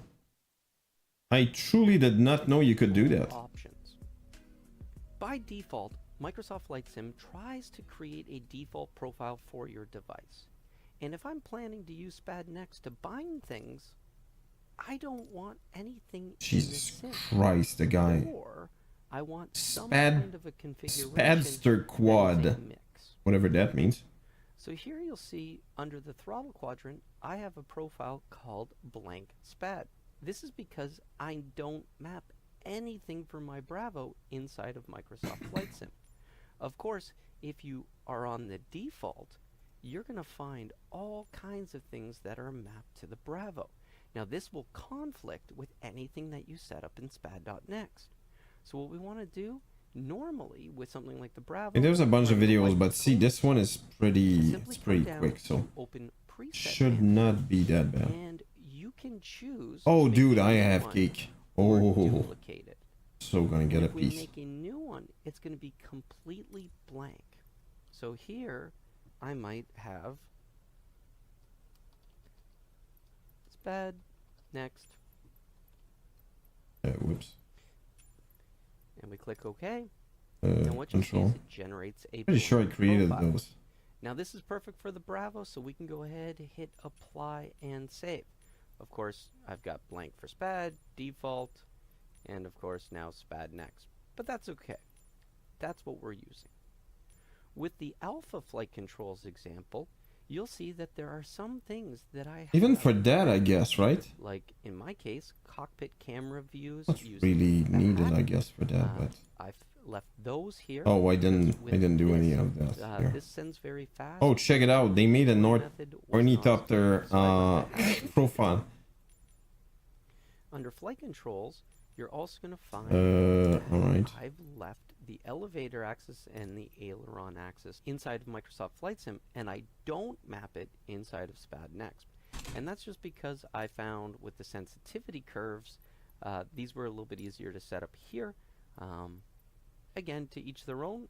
Plenty of people set up in SPAD Next and use the curves there. So you get to do whatever you want. Oh, there's no... are the standard events. And when it came okay, there's to nothing. Okay, we're good. Especially the POV events, it was a lot easier for me to just take the default configuration, which has a bunch of these things mapped, to the hat switch and other elements. So your camera, your external views, those things. And so what we did there was we used the Open Preset Manager and we used the duplicate function. Crap. And then we just went in and we deleted out all of the things that we didn't want. I was about to say, this guy definitely sounds Canadian, right? I'm not crazy, right? Add everything yourself, or you take the existing one, you duplicate it, then you go through and you delete and edit those items. Once you're done, you have to remember to hit apply and save. He actually lives another one. Yeah, I figured. He's got that out accent. So as you can see with my T320 pilot, I have cameras, but I also have the drone camera.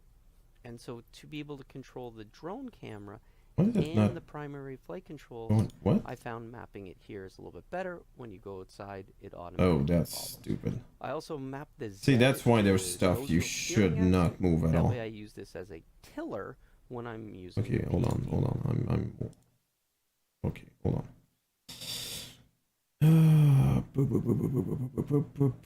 There we go. By alphabetical FSUIPC, I'm pretty sure there's gonna be one. D.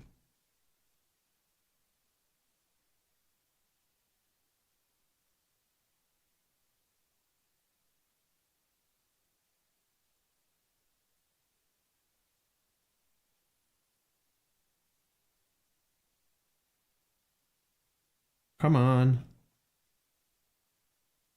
Yeah, there you go, see? So it basically means that this one is an empty copy.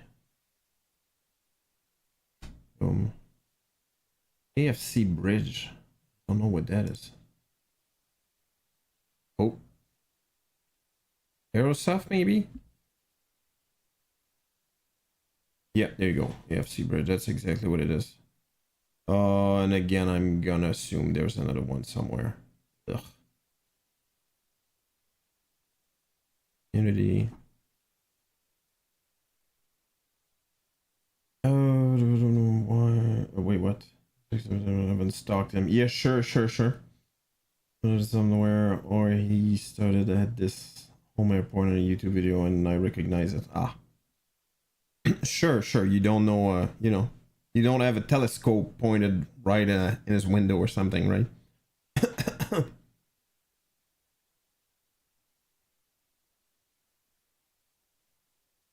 AF.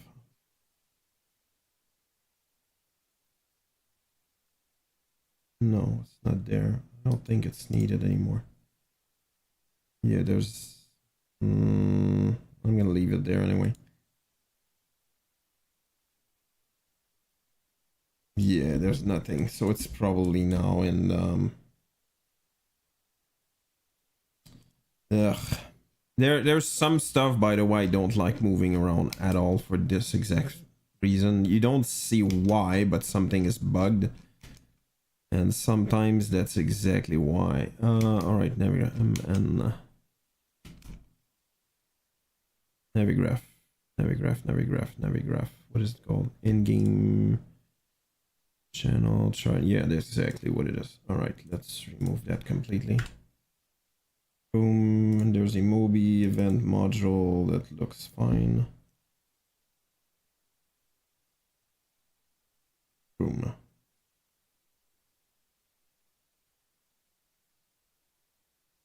What? What? Oh, that's another one. Yeah, that's another one. Yeah, exactly. That's another one. Ah, dude, that's just a pain.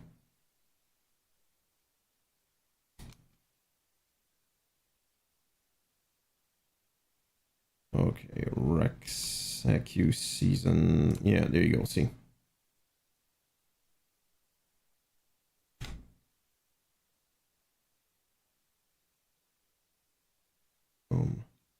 Kind of a good thing. I'm going through that, I guess.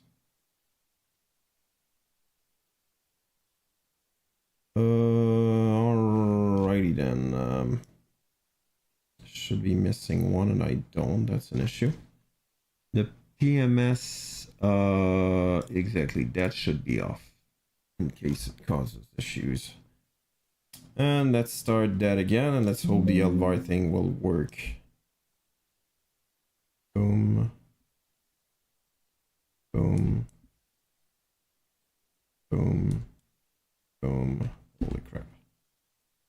Holy.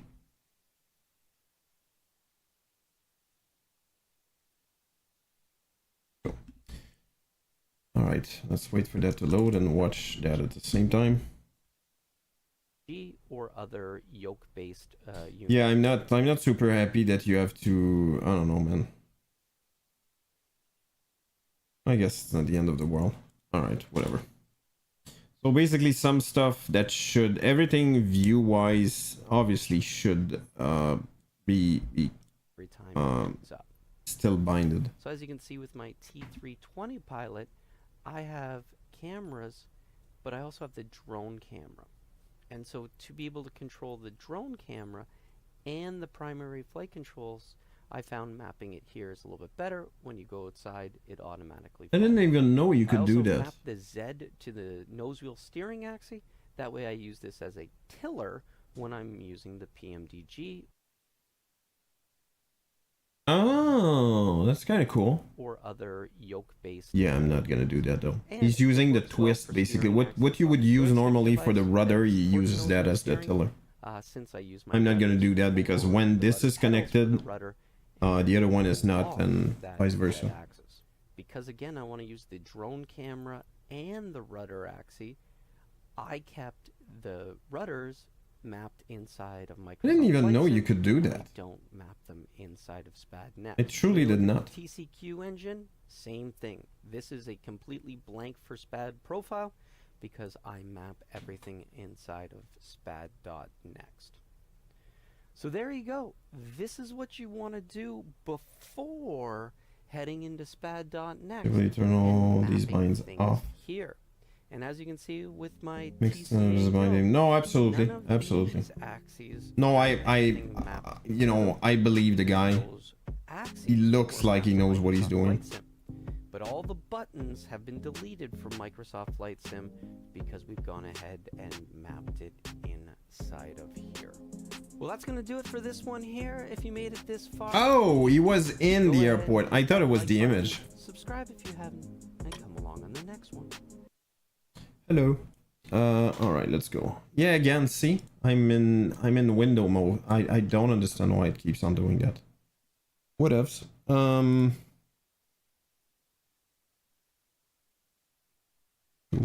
2, and let's go. Okay. Hello, and welcome back to the sim. In this one, we're jumping in with SPAD.next and the new 0.9.13.39 Jesus Christ. No. release. Finally, with this one, we've got the updated LVAR bridge that must be installed, and it follows the new. I have rudders and yoke axis is binded in the MSFS. Option. So first thing you want to do when you see that message come up that you need to install it, well, you need to first make sure that the sim is not running. This is of course going to install something in your community folder. And as we all know, you have to restart the sim. Yeah, that's true actually. Things to your community like folder. You wouldn't change it. Now you head on over to I the get settings your point. cog. Come over to the configuration. It's still controllable. Yeah, yeah. And go ahead and click on the install SPAD.next LVAR bridge. If you have FSX or P3 installed, you'll have one for it. And if you have X-Plane, you'll also have one for X-Plane. So here we're just not connected, but at this point I guess that's normal. 4.1 bridge. Yeah, FSUI PC is not connected either. SPAD.next is going to install the LVAR bridge. All right, let's hope. As you can see, even though you upgraded the application and that auto runs the installer, it does not install these automatically for you. Super rare. Oh, really? It's going to search and knows where your community folder is. You're going to go ahead and click next. And of course, I want to install it. I click finish, and it is now complete. Now we want to go ahead and fire up the sim.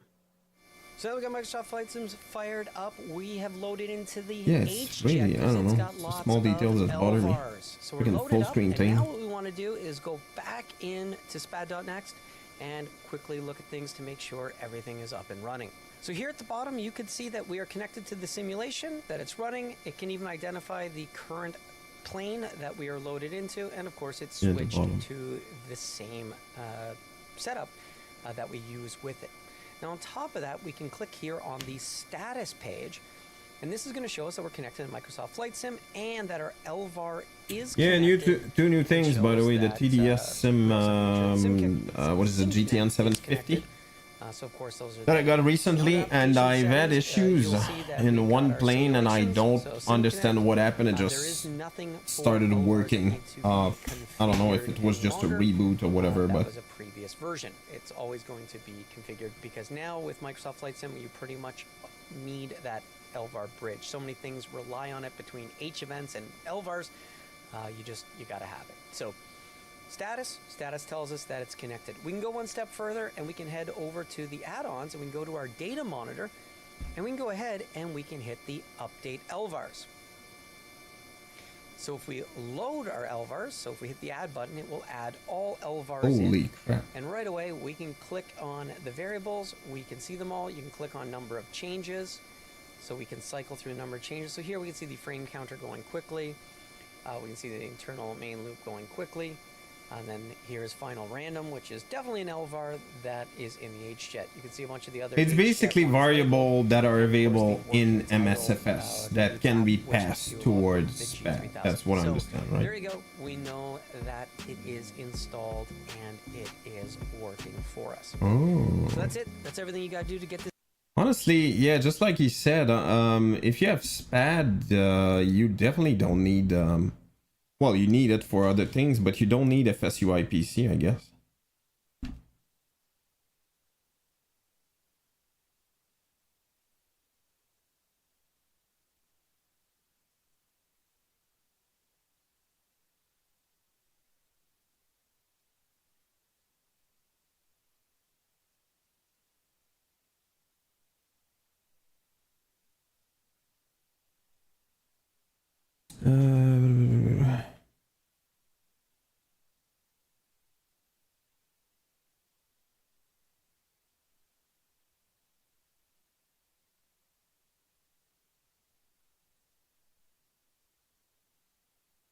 Give me a quick second. I'm gonna get myself. We have cake here, so I'm definitely gonna get that. I'm gonna let that load. It shouldn't be long. I'm gonna take like 2 minutes.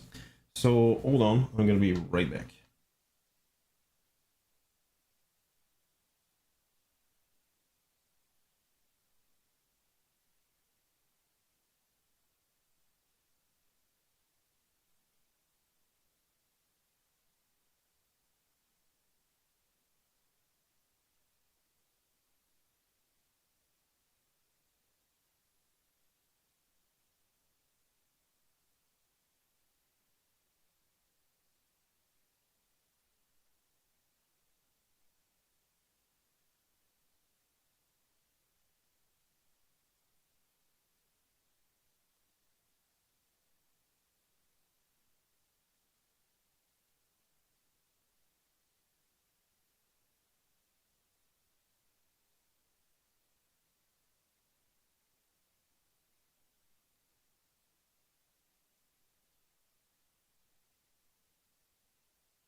All right, we're still loading. Check out the cake. Hold on, talk. That's freaking. I don't know how easy it is to see, but holy.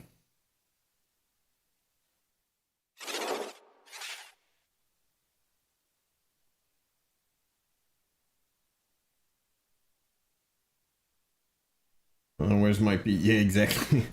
You know what? My. Oh crap! I need to do that. Ah, I forgot. What type of cake is that? I'm trying to remember the name. It's basically a vanilla cake. I don't remember the name. You know what, Sam? my wife is fasting, and when she was in Morocco, like usually the first of all they have big meals, they stuff their face and all of that. At the end when they break the fast, and they usually, I don't know if it's cultural or my in-laws or whatever, but they eat like pastries, and usually it's pretty it's really sweet. Whoops. Yeah, it's really sweet. So my wife was just kind of obsessing over that. I went, oh, you know what, I can buy pastries and stuff like that. And I went to the what do you call that, bakery that's like very close to here actually, and they were just about to close. Actually, I almost missed it. Hold on, keep changes, save, go back. And basically there was like a display, and I just said this one, and good speed for the DBM to climb, got it at 180. You can lower that actually. SG, you might know that for sure. I'm sure it's in the checklist somewhere.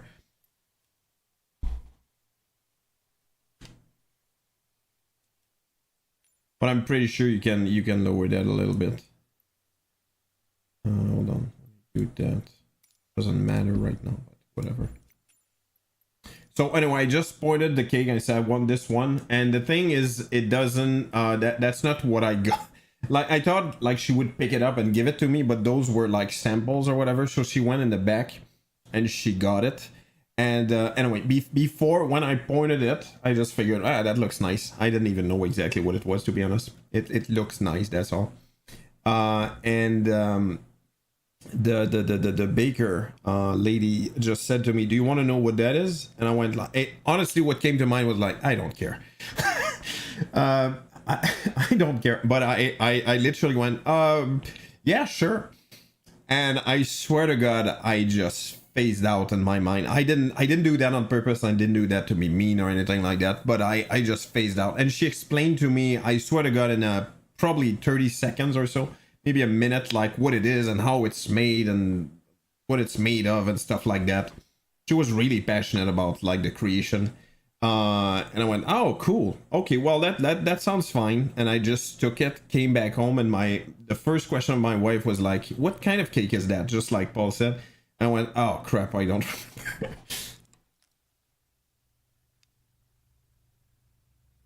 All right, let's see. Whoops. Oh, that's true. I don't have any bindings anymore. Yeah, that's not so great, is it?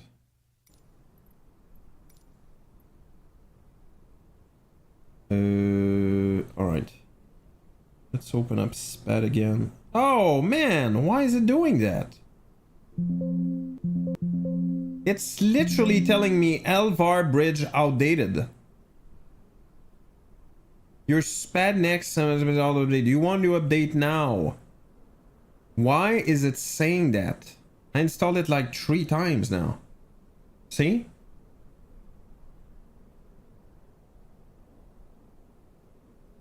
Well, that's not good.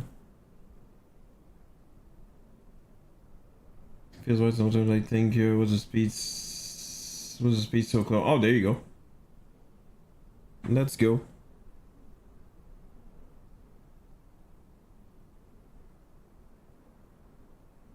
Yeah, it's right there. I just installed it.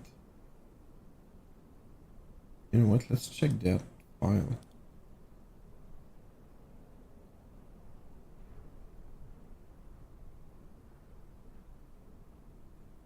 Yeah, and basically it's oh, let's go.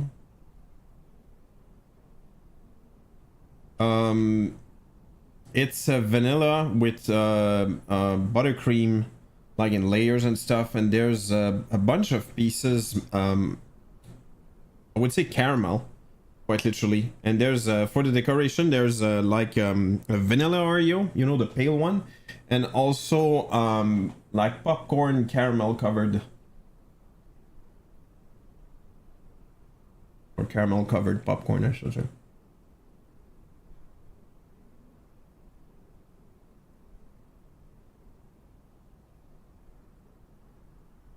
Oh, did I miss it? Okay, well.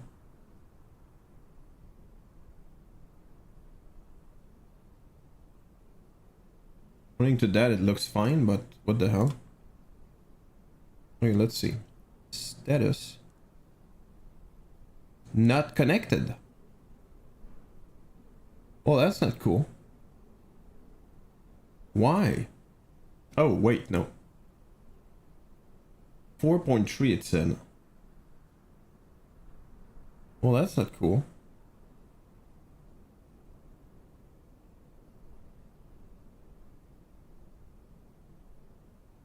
That's like very basic. There's nothing. Yeah. Ugh. Dude, if I might have to reload again. Kind of sucks. Cake. Cheers, everybody. Ooh, that's good. Also, the price kind of stumped me as well. Oh, check it out. That's oh, that's a macaron. It's cut up macaron, but it's definitely a macaron. Macaron. Holy. It's two end with liquid caramel in the middle and buttercream frosting on the outside. So basically, when you bite in it, it's like oozing out. Holy crap.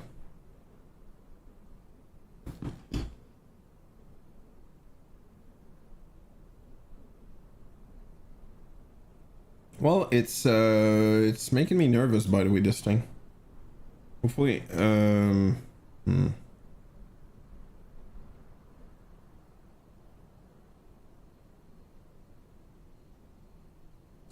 Is it possible I need to... Oh, it might be related. Maybe I need to install it while the sim is not running. Was about to believe VNAV is enable and show active VNAV waypoint, but no. Did you select the approach and the arrival? Well, the approach. It might be related to that. Yeah? Well, that's not cool. Hmm.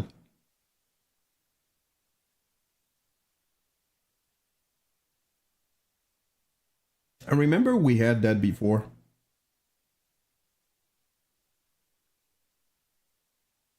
I cannot... Yeah, the only thing that came to mind was like arrival approach thing. But I remember I had that before.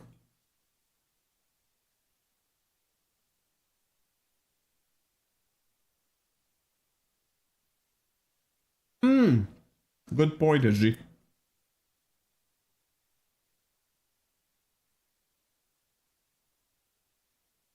If there's discontinuities in it, it might be the reason.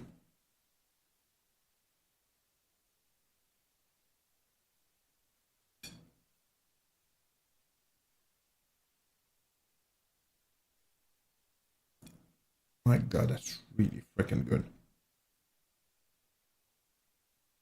Vector for the... Ah, there you go.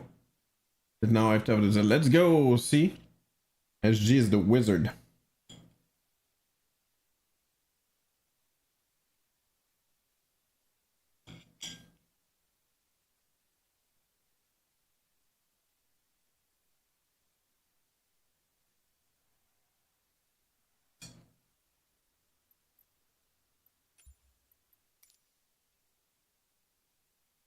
I'm gonna quit, reinstall, and see what happens. I'm not very happy about that, but if I delete it.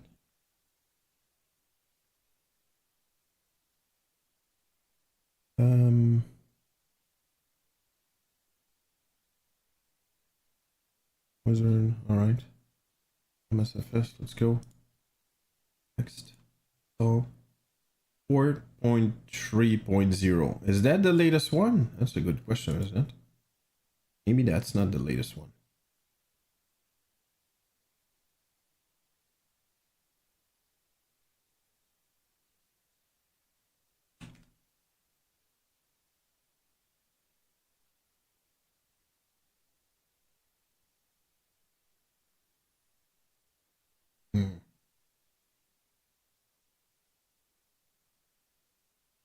Dude, I'm not getting it.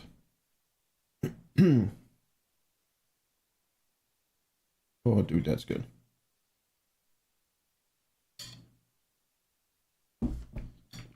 I'm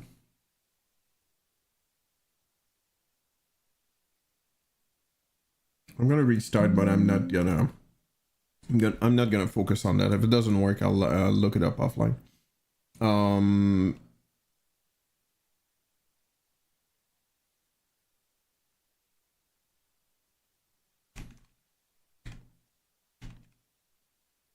SPAD LVR bridge.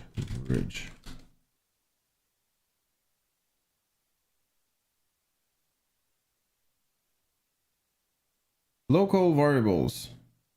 That's what it means apparently. I just would love to know what's the latest version. Apparently that's not gonna happen.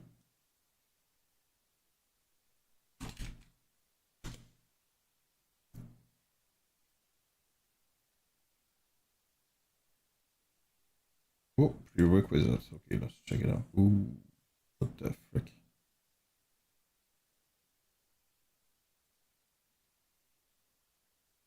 I don't like that.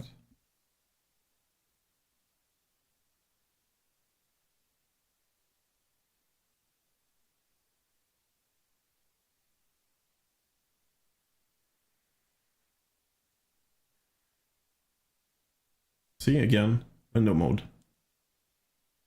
No idea why.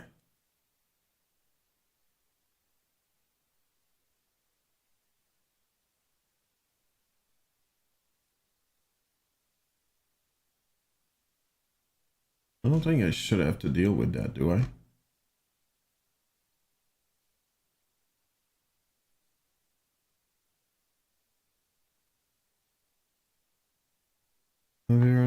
What might be able to avoid change picked up by the simulator because it's a read-only value. Was that so?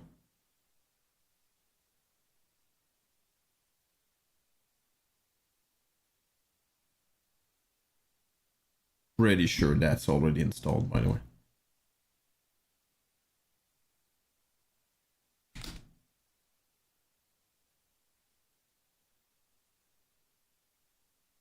Yeah.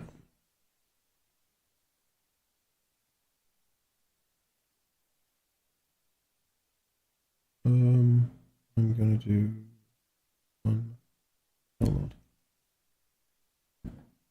Let's see. No, it's already installed. So that's not it.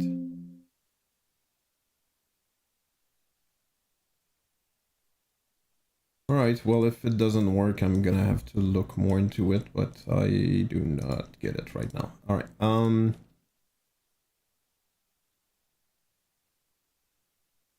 let's go back here.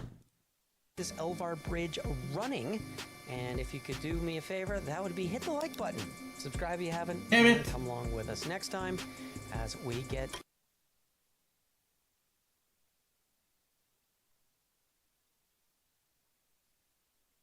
Boom, video guide. That's fine.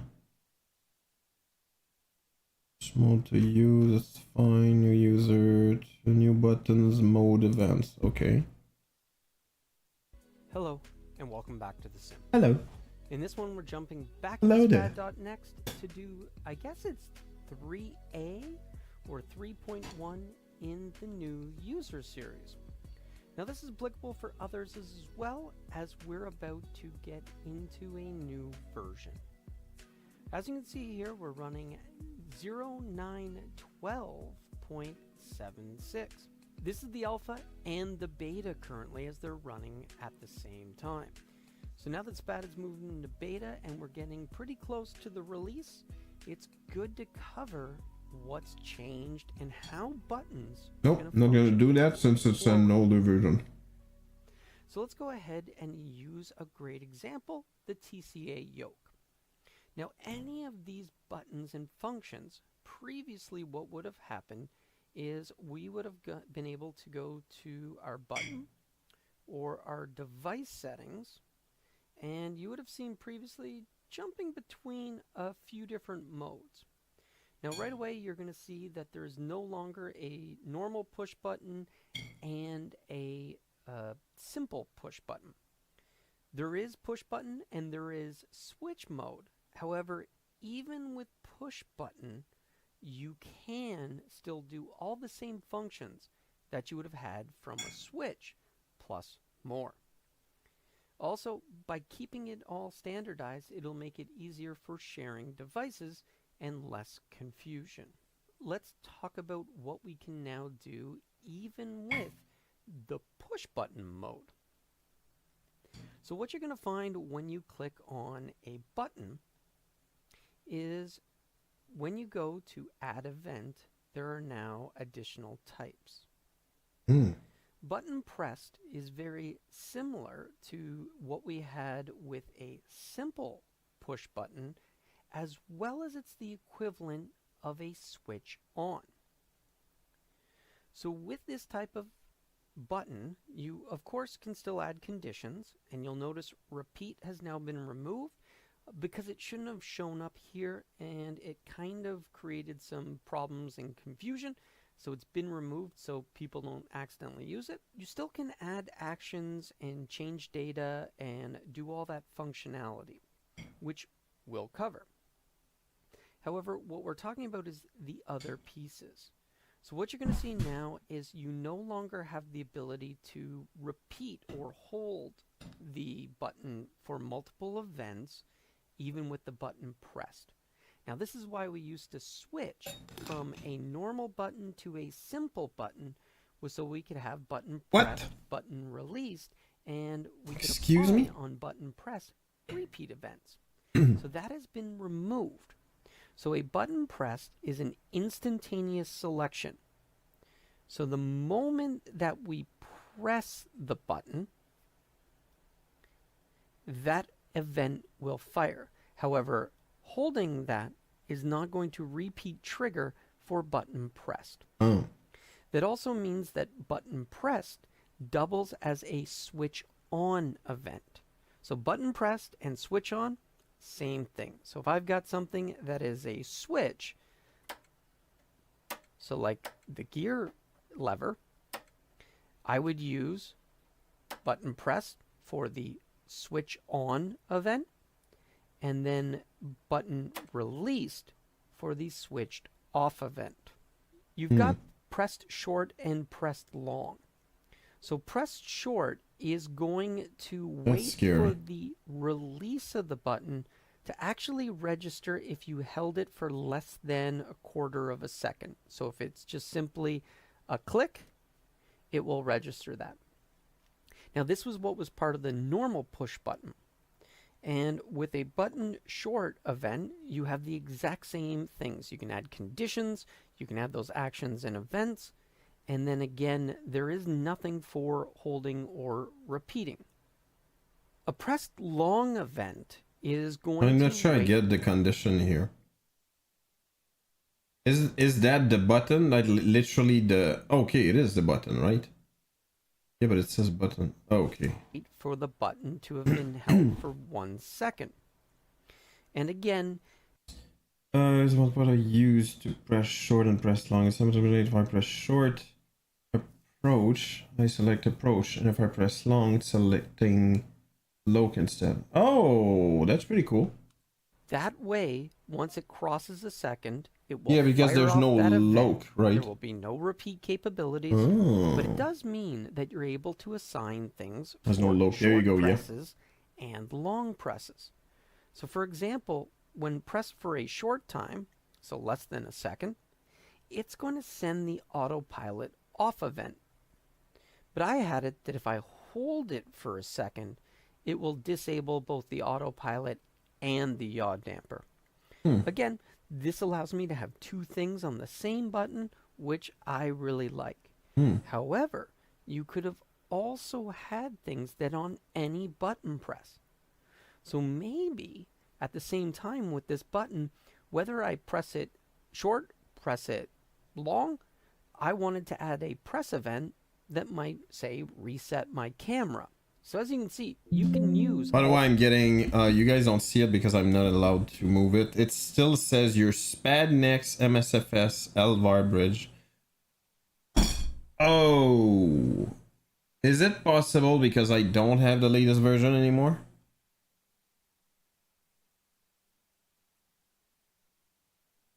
It's like, no. Okay, hold on. I'm still getting LVAR bridge updated. Yeah, but at the same time, how is it possible? I don't get it. It wouldn't detect it, right? Program file. Let's go. Bad. Let's go. Game plugins. See, it's right there.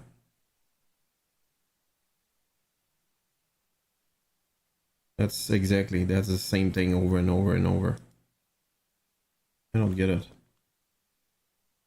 I never gotten that message. Ah, oh, Jesus Christ. That is not good.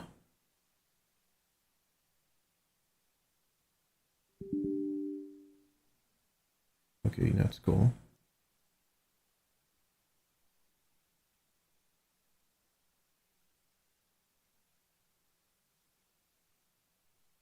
Well, that is not cool. I'm pretty sure I'm gonna get the same message here. Not connected.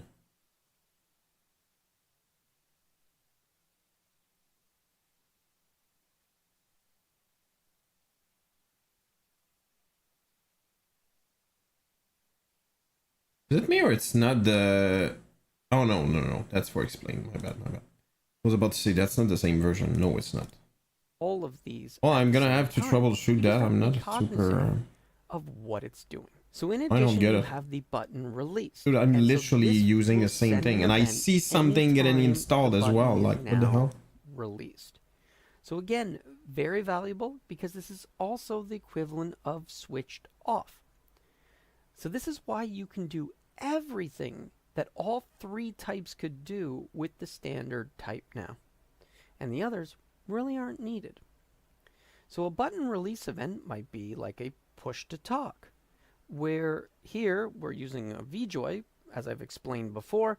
That was just so I could have multiple yokes and joysticks, all press push to talk inside of vPilot. Oh, but for that, you want a button that is such a cool idea. Pressed and a button released event. So on the press, while being held, or like a switch while on, it's going to hold down that VJoy button as well, which is push to talk. And then when I let go of the button or turn the switch off, it is going to tell that VJoy to also release. And therefore, dude, that is such a good idea.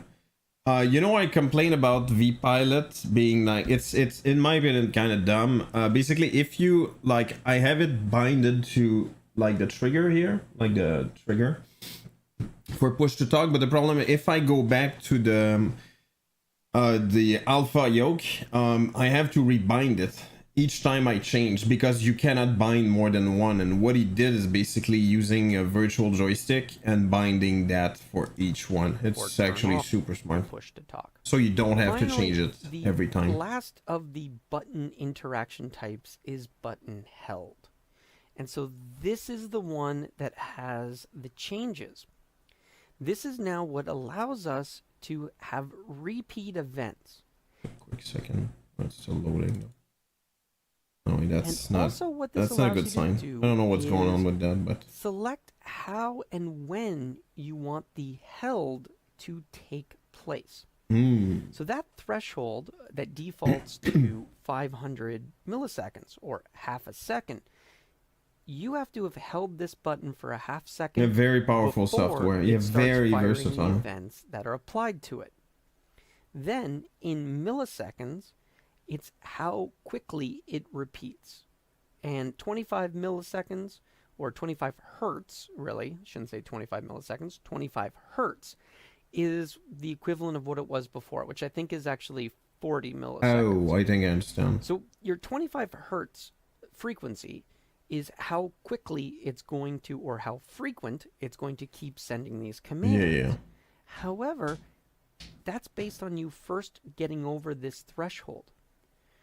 So if I did want to use this like I did a simple button before, where I want this event to fire very specific instantly, I'd want to set that to 1. So I want the least amount. So the moment it presses, it starts firing events. On the flip side, for some people, they may want this to be left. But that disappointed level of control is not built in the system itself, and people have to buy the software that has control. I agree, Paul, but I would say to that, in my humble opinion, that you don't need it. Does that make sense? I've never used that before, and I was fine. What this thing does, in my opinion, is kind of hack the system, if that makes sense. You can basically do whatever the hell you want with it. Anyway, that's the way I see it, at least. At a trim event, for example. So maybe it's definitely power user. That's my point. I get my trim, so it fires off a single trim event. And then I might want the same thing, but using the trim is a very good example. And so that way, it doesn't fire too many events too quickly because I've set that threshold. Oh, down. It is, Paul. I agree. Right? So we're talking about the threshold. If we set that down too far, then it might fire a bunch of events when I'm trying to still just click it once myself. So this is where this trim is a very good example of that. Is something we didn't have before. So this is huge. This allows you to have button pressed and, well, I'm going to send the same event a lot, but it's got to be held a little bit longer so it doesn't kick in the repeat too soon and make it hard with some of these things like trim where I'm trying to give it a single click or give it 2 manual clicks so it doesn't accidentally go into repeat and send 5, 10 of them faster than I want. And this segues us into, well, one of the other things that always sucked was I Anyways, mouse click is kind of interesting. Re-enter all this Super information muted. again. Well, that is where we do have something neat that's been added. So now, when we copy this event, and then we paste it, when you highlight that event, you now have a trigger event that you can change it. So under the editing of the event, we now have changed trigger to. And so it was set for press, so it's grayed out. But now I can pick any of the other events that I want to change it to. So we can now change that one to held. And so now I've got the same condition, same event, but it's going to wait. And once I've crossed half a second, then it'll start repeating. So now I can still have the single press, fire off my single event, dude. hold it, then it starts repeating. So that is awesome. Pretty much all of the new things that cover the adding of events and editing of events regarding the new button types. This is what's coming, and you need to be aware so that you can Exciting new feature. Only it was already in SPAD when I bought, so I never knew any different. Yeah, exactly. It's definitely an older version. Could happen more you know what? I should switch to a video. Hold on. A video about like a more not advanced, but like oops. And again, I have to do that. I don't get why.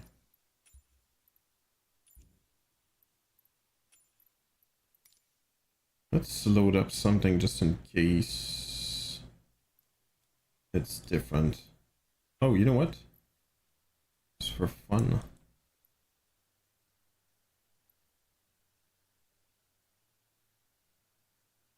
There's gonna be a huge freaking airplane for that. Yeah, there you go. Whoa, that's funny. You know, I said during COVID there was A320 from Rouge were parked. That's exactly that picture. Like there's, you don't see it, but like there's a gate here, and I didn't come that close either. Yeah, I could see that. Those are A320. And they were definitely stored. That's during COVID. Well, at least I think it is. Those are freaking huge. There's no space here. Anyway, whatever. Alright, let's do that and that. Where are you setting up a particular plane? And I learned a lot from. Yeah, I think that's probably what I should do. Did he make one for the Phoenix? Hold on. Phoenix. ATR. Oh, ATR could be cool. CRJ.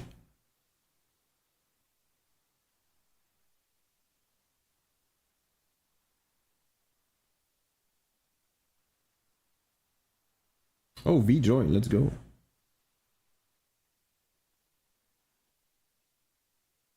Whoa. What the hell? Oh, it's still loading, I think. Yeah, it's still loading. I know he did the Honda Jet. Yeah, he did many that I really like, to be honest. The ATR, Honda Jet, MDG 737, the Cody. What would be most useful at the beginning? I don't see any for that though. Ooh, one for the Stream Deck. Wow. Alright, I don't know where to start from, to be honest. Let's do, what do we do? Let's do the ATR, I guess.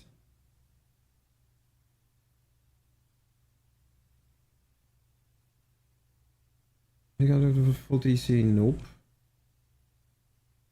Elvar, to find Elvar and control them. Connect device with setup. X-Touch Mini. I don't know what that is. Honeycomb Bravo download full snippet. Oh, let's go.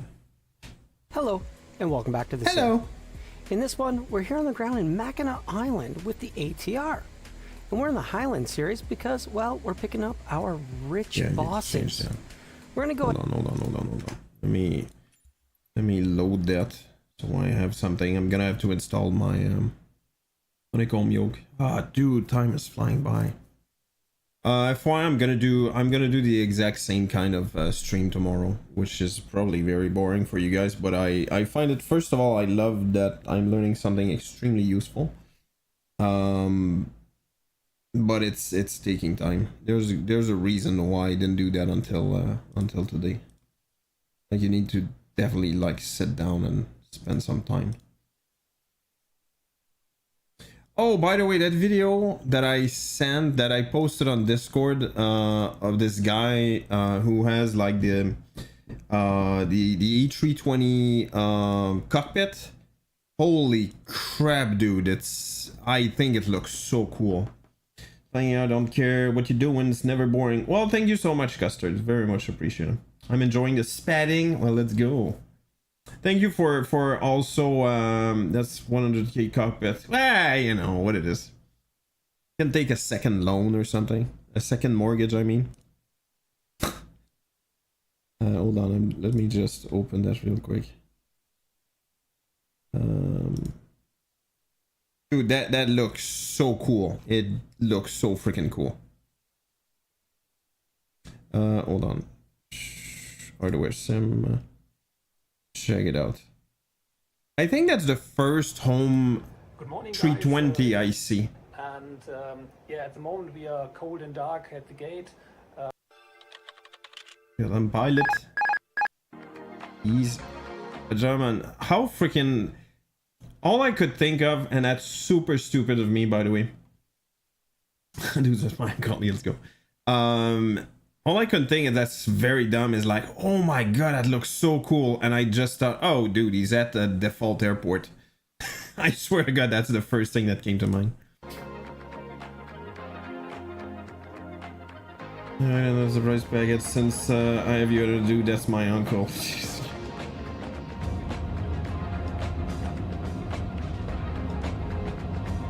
It looks so freaking cool. Even made the model of the breakers.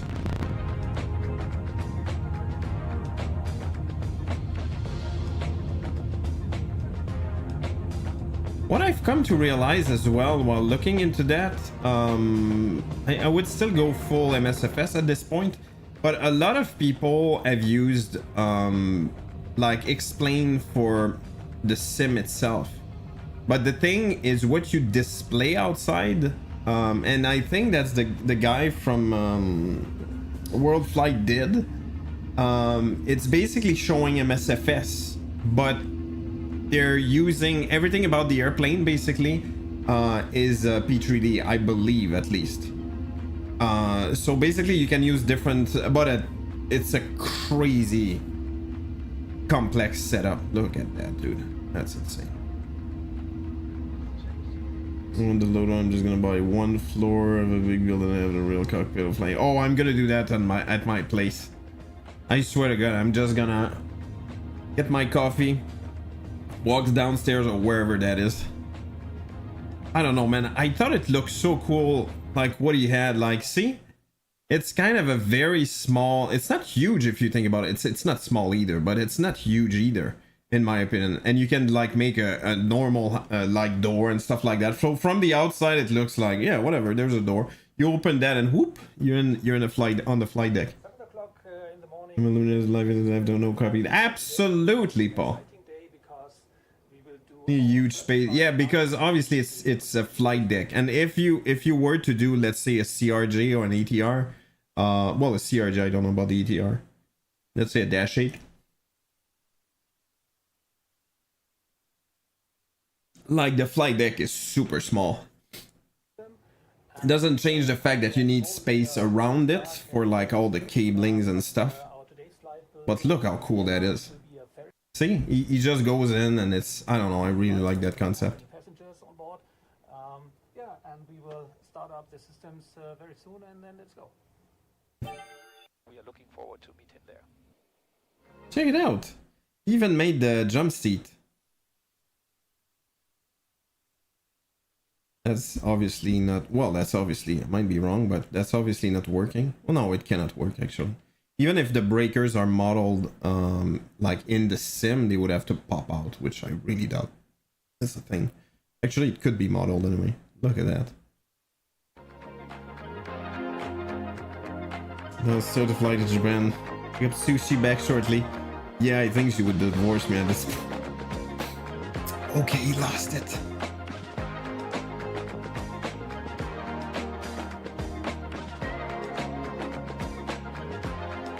Yeah, honestly, I think I would model, well, right now I think I would go the same way that the same thinking, at least as Paul. I think I would go with a 350. Of all the airplanes, a 350. 350, dude, it looks like he's going super fast. No, he's not.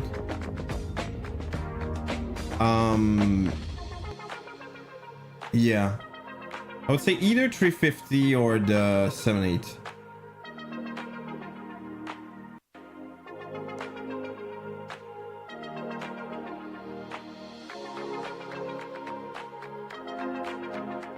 Hurts to poop, méchant setup. Yep, indeed. Comment ça va, toi? Bienvenue, first time chatter. Thing on the right to drive my OCD. Yeah, he's probably used to driving as the FO. Yeah, and again, a default airport. I swear to God, that's what's driving my OCD. Having such an expensive setup and having the default airports. Whatevs.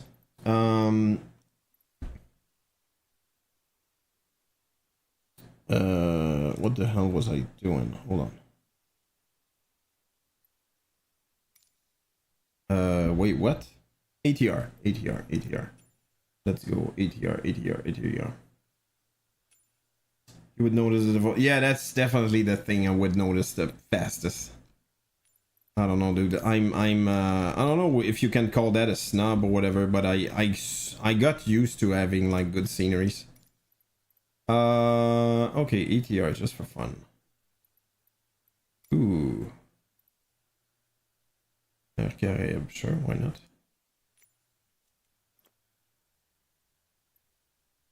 Scenery snow. Yeah, I think I heard Studio Canuck say that. Like it's, I don't know, if there's no scenery, I'm not saying all the time obviously, but I swear it's bothering me a little bit. All right, let's see. Not that it matters at all, but oh, you know what? I know. Let's go to Princess Juliana. PNCM.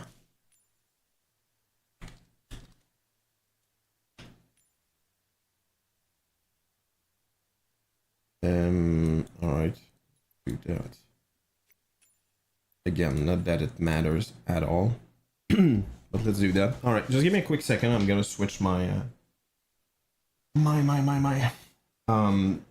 yoke. BRB.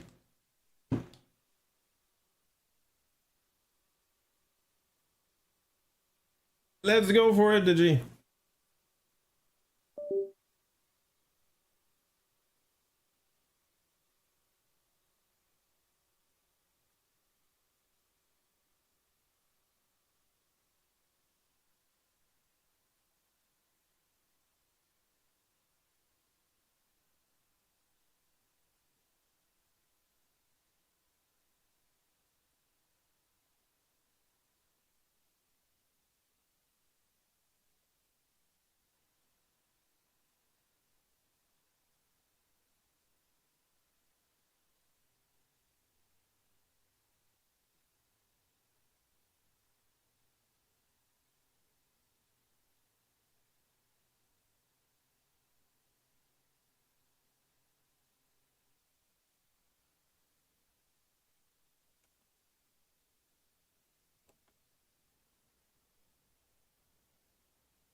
It's already 11 p.m. Unfortunately, I won't be able to stay online for a while, for long. Right, control option.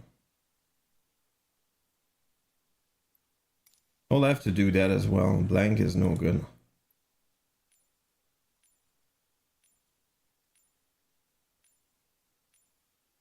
Alright, those are the kind of things I can do offline. I don't know why I changed it. That's not the point. Holy crap, I have so many. Alright, let's stay here.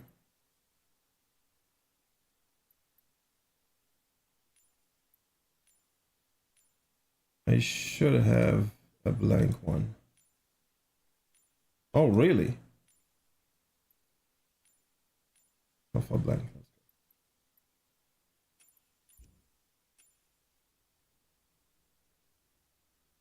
Oh, I like that airplane. Unfortunately, it's a little bit broken, but oh, that's true. I don't have. Whoa! What the hell? Okay, somebody's doing acrobatics here.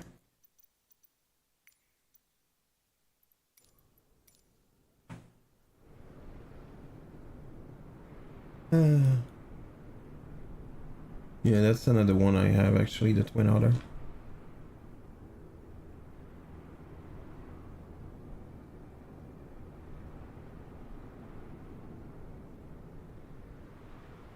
Alright, let's go. Go ahead, jump in the plane, shoot up 24 to minutes. Sault Ste. I'm gonna Marie. finish that video. But first, we're gonna go Okay, through the new here's the Bravo plan for tomorrow. Tomorrow I'm not gonna start earlier than 8 for sure. For those who are not on the East Coast, it's at the moment it's 11. Yeah, I'm not gonna start sooner than that. And the other thing, yeah, I'm gonna continue doing that. And honestly, if it's taking longer, I'm just gonna continue on Monday and Tuesday as well. I don't know. I don't know exactly what's the plan, but I want to get that. I want to get that going. And also, yeah, that's true. If I still have that Elvar issue, which I have a feeling I'm still gonna have, is it still problematic? It is still problematic. I don't get it, dude.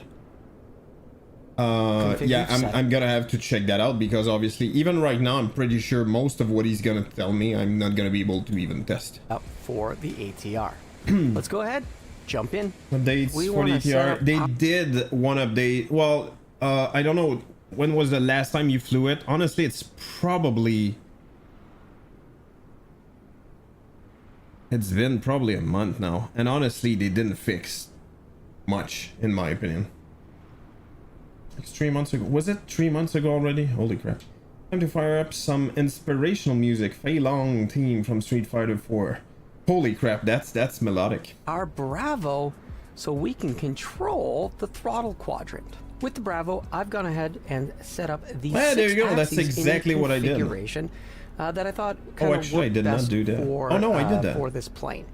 So first, on the left-hand side, I went ahead and I mapped this to the parking brake lever because I felt, well, that seems to be lever or lever? right where it physically was. Always said Then lever. we also went ahead and lever. we mapped throttle 1 to the second axis.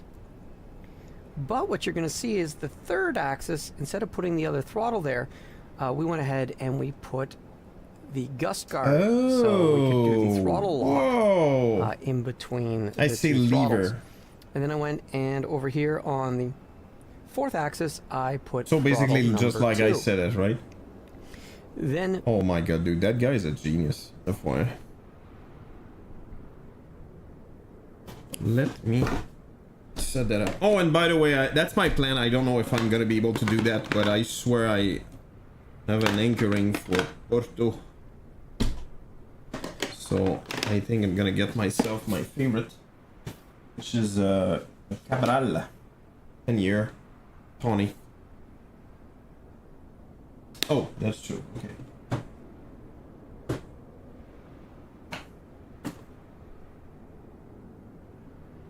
So, okay, that's what he did, which I agree. 1, 2, 1, 2, 3, 2, and like that. Let's go. By the way, not only FYI, that's my impression of this guy so far. Not only he knows what he's doing, but I think just like right now, controlling the what is it called? The gust lock, I believe it's called. From there, I think it's genius. I'm gonna do that, and I'm gonna have, yeah, that's another thing. I have to fix that L-bar thing, and the other thing is I have to create like appropriate profiles in MSFS, I mean. Alright, let's go. we use the next two for our condition levers. So we can set those up to control the condition lever. And since we're out of an axis, I went ahead and kept the flaps on the flap. I guess I'm not that weird. Button. Yeah, there you go. Now, yes, you will find that we can go into reverse. So we do have the reverse fully functioning. We can get ourselves back out of reverse. And we even added, using a switch, to go ahead and get our ground idle and flight idle guard. So now we can go ahead, we can remove the guard, and now we can go all the way down to ground idle. By the way, I don't think it's necessary, by the way. I might be wrong, but I believe as soon as you're in the air, that thing will push him. So coming into SPAD.next, you'll see that we are on the current version of 0.9.14.2. This did come out in October of 2023. This is an advanced tutorial in that we're targeting a plane like the ATR, which uses Advanced. a lot of That feels LVARs. like me. There are other videos on how to set these things up. I suggest you go to the video guides where you're going to find the Getting Started series. Especially important There's is many I would installing like to the install, LVAR bridge. honestly. You got to make sure that you did install that. There's It no was Phoenix, explained in the interestingly first enough. video, but there is a dedicated video to it because you can install updates and install it separately. You will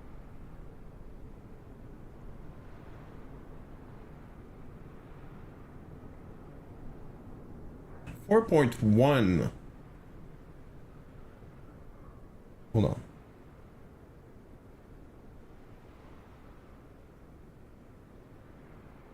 Yeah, 4.3.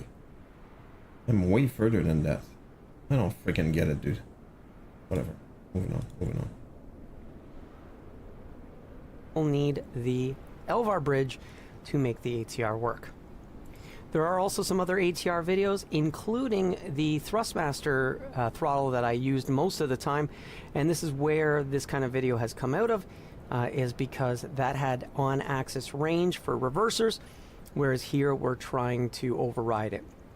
And so with the updates, things have changed. But as you can see, there is a ton of videos and tutorials.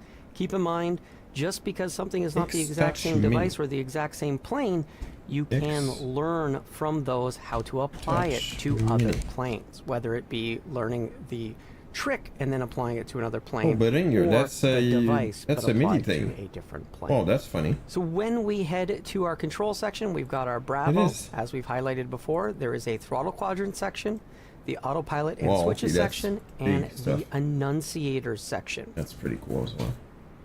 So click on a button, head on over to online snippets. It's going to open up. You want to select the complete device. Oh, wait. Hold on. Throttle quadrant, switch annunciator. Okay, cool. Good enough. Right. What did he say? So click on a button, head on over to online snippets. Oh, there you go. Okay. There you go. Bravo something.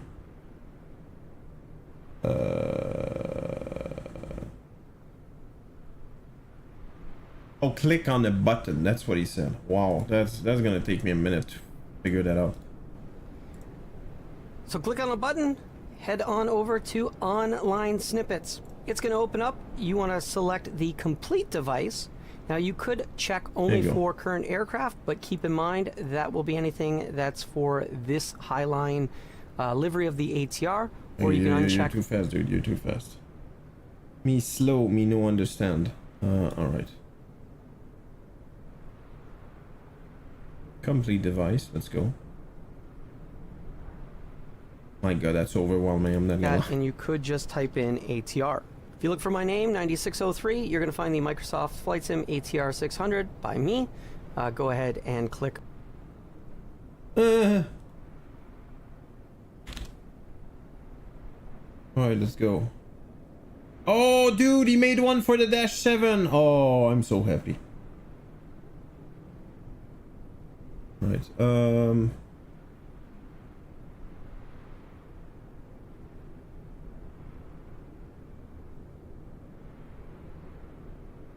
I'm gonna guess it's this one. Yeah, 9603. Okay, that's this one. Yeah. Okay. It's going to ask you if you want to replace all devices. You're going to replace all devices. Replace all definitions. Yes will replace everything. No will merge it. So you'll go through and delete things you don't want that you previously assigned. Or cancel will do nothing. Okay, I'm super excited, so like by I said, the way. If Does it work like that? Ah, crap. That's it. Let's go. No. It does not. Oh.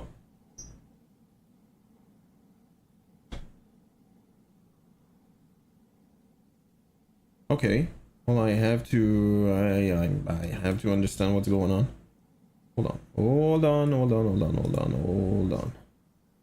That's gust lock, sure. Engine. It's working in here actually. Engine 3, sure. Condition lever. Condition lever. It's working here actually, so it's something different.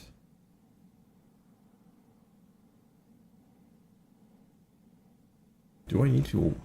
Okay, hold on, hold on, hold on, hold on, hold on.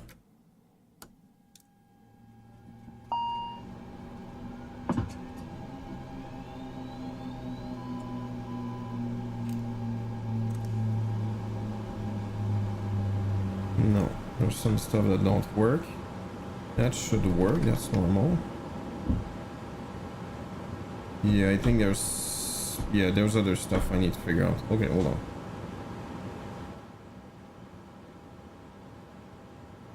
Yes, it's going to replace everything with what was in the setup. So button number 9, this is the M-Star engine go around 1 button.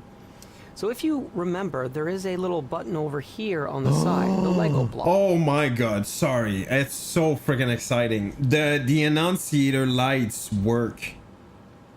Oh, dude, that's so cool.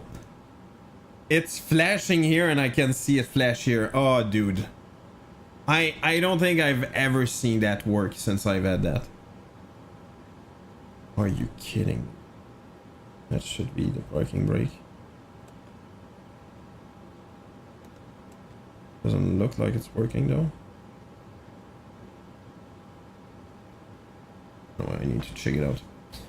Oh, dude, that's so cool. So it means that... No, I cannot do anything. If I do that, it should stop. And it did. Oh, dude. Oh, man. Starting to geek out. It's getting fun now. This is programming mode. And what's great is at any time, if I press a button, the UI will jump to where that button or switch is. So same thing, if I was to press the go around button right now, you'll see that it jumps to button number 9. Now button number 9, ironically, is actually shared also with the first lever. So those 2 buttons for the go around is actually shared in the same spot, but now you know where that is. So on this handle, we've got our go around button, and for that, we needed the LVAR. So again, this isn't using the regular go-around. So here we took the LVAR of the MS, so Microsoft ATR, engine go-around 1. So that's the go-around for throttle control 1. We've set that to a value of 1. So every time I press it after that, it is going to you can see exactly what it does on my... There's nothing on button 10, 11, 12. Button number 22 is the trim wheel. So we've got our trim wheel going forward. So we've gone and set elevator trim position, and we are moving that by 0.5. And then we have the increment of the elevator trim position, so nose up on 23. 24 is going... Hold on, hold on. Oh no, I won't see it here actually. Yeah, there's no wheel here, technically. Where is it? Is that normal? I'm not seeing... Oh. Okay, I'm confused. I don't remember where that is. Anyway, either way, that's an indicator somewhere. To be the first axis D10. So here you can see on the first axis, when I move it down, that button turns on. Button number 25. Okay, hold on. 24. There's nothing on that button. Yeah, there's absolutely nothing. No events are currently programmed. I have a feeling I'm not on the right profile. Goes on. And so with button pressed, which is the equivalent of a switch on event, so it will button press, send the event, and then when released, send the event. This is not going to repeat events. That is the button held function. So don't worry, you don't have to change this into a switch mode. Switches and button press equal the same thing. Here is where we found the unique configuration item that we need to set the LVAR for the lever position to 0. And this is how we can force it all the way to the bottom into the go around position. 26, the bottom of the axis that we're using around position. Lever position to 0. And this is how we can force it all the way to the unique configuration. Events, that is the button held function. So don't worry, you don't have to change this into a switch mode. Switches and button press equal the same thing. Here is where we found the unique configuration item that we need to set the LVAR for the lever position to 0. And this is how we can force it all the way to the bottom into the go around position. 26, the bottom of the axis that we're using for our gust lock, for our throttle lock. 27, that would be the button at the bottom of engine number 2. So all we did there was we copy and pasted into 27, and then we came in and we changed the value from number 1 to number 2, and we kept the same thing of setting the value with the static value. 28 is our condition lever for engine 1 is set up so that we can control the condition lever when it goes into the detent. So at the bottom will be in low, and if we push it down, that will put it into cutoff and shut off the engine. So hopefully we move fast enough that we didn't interrupt the engine for too long. And then when the button is released, so when we come out of that position, it is going to put it into the low or the feathered position. 29 is blank, 30 is blank, 33, that is the condition position 2. So that is the bottom of our last lever and getting it into the cutoff position. That's pretty cool. So then we come over to our axes, which I have already named. So with the parking brake, to make things work the way we did, so if you recall, when we look at it in the plane,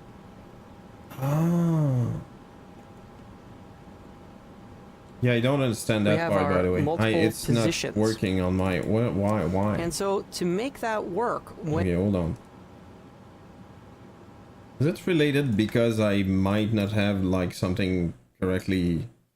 Well, it's blank. Should stay blank, right? Blank.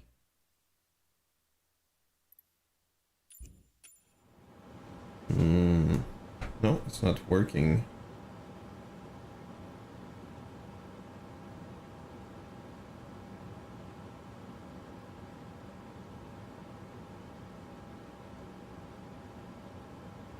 It's doing exactly what it should, at least that's what it looks like. Yeah, it gave, exactly, it gave, he gave a range to it. Why is it not working though? Oh, I know why. It's because the bridge doesn't work. That's why. Oh, man, I need to fix that. When we open up your... Okay, let's move on. That's why the stupid bridge is not working. Obviously, it won't work. You're going to notice that on that axis, we actually have 3 different axis definitions.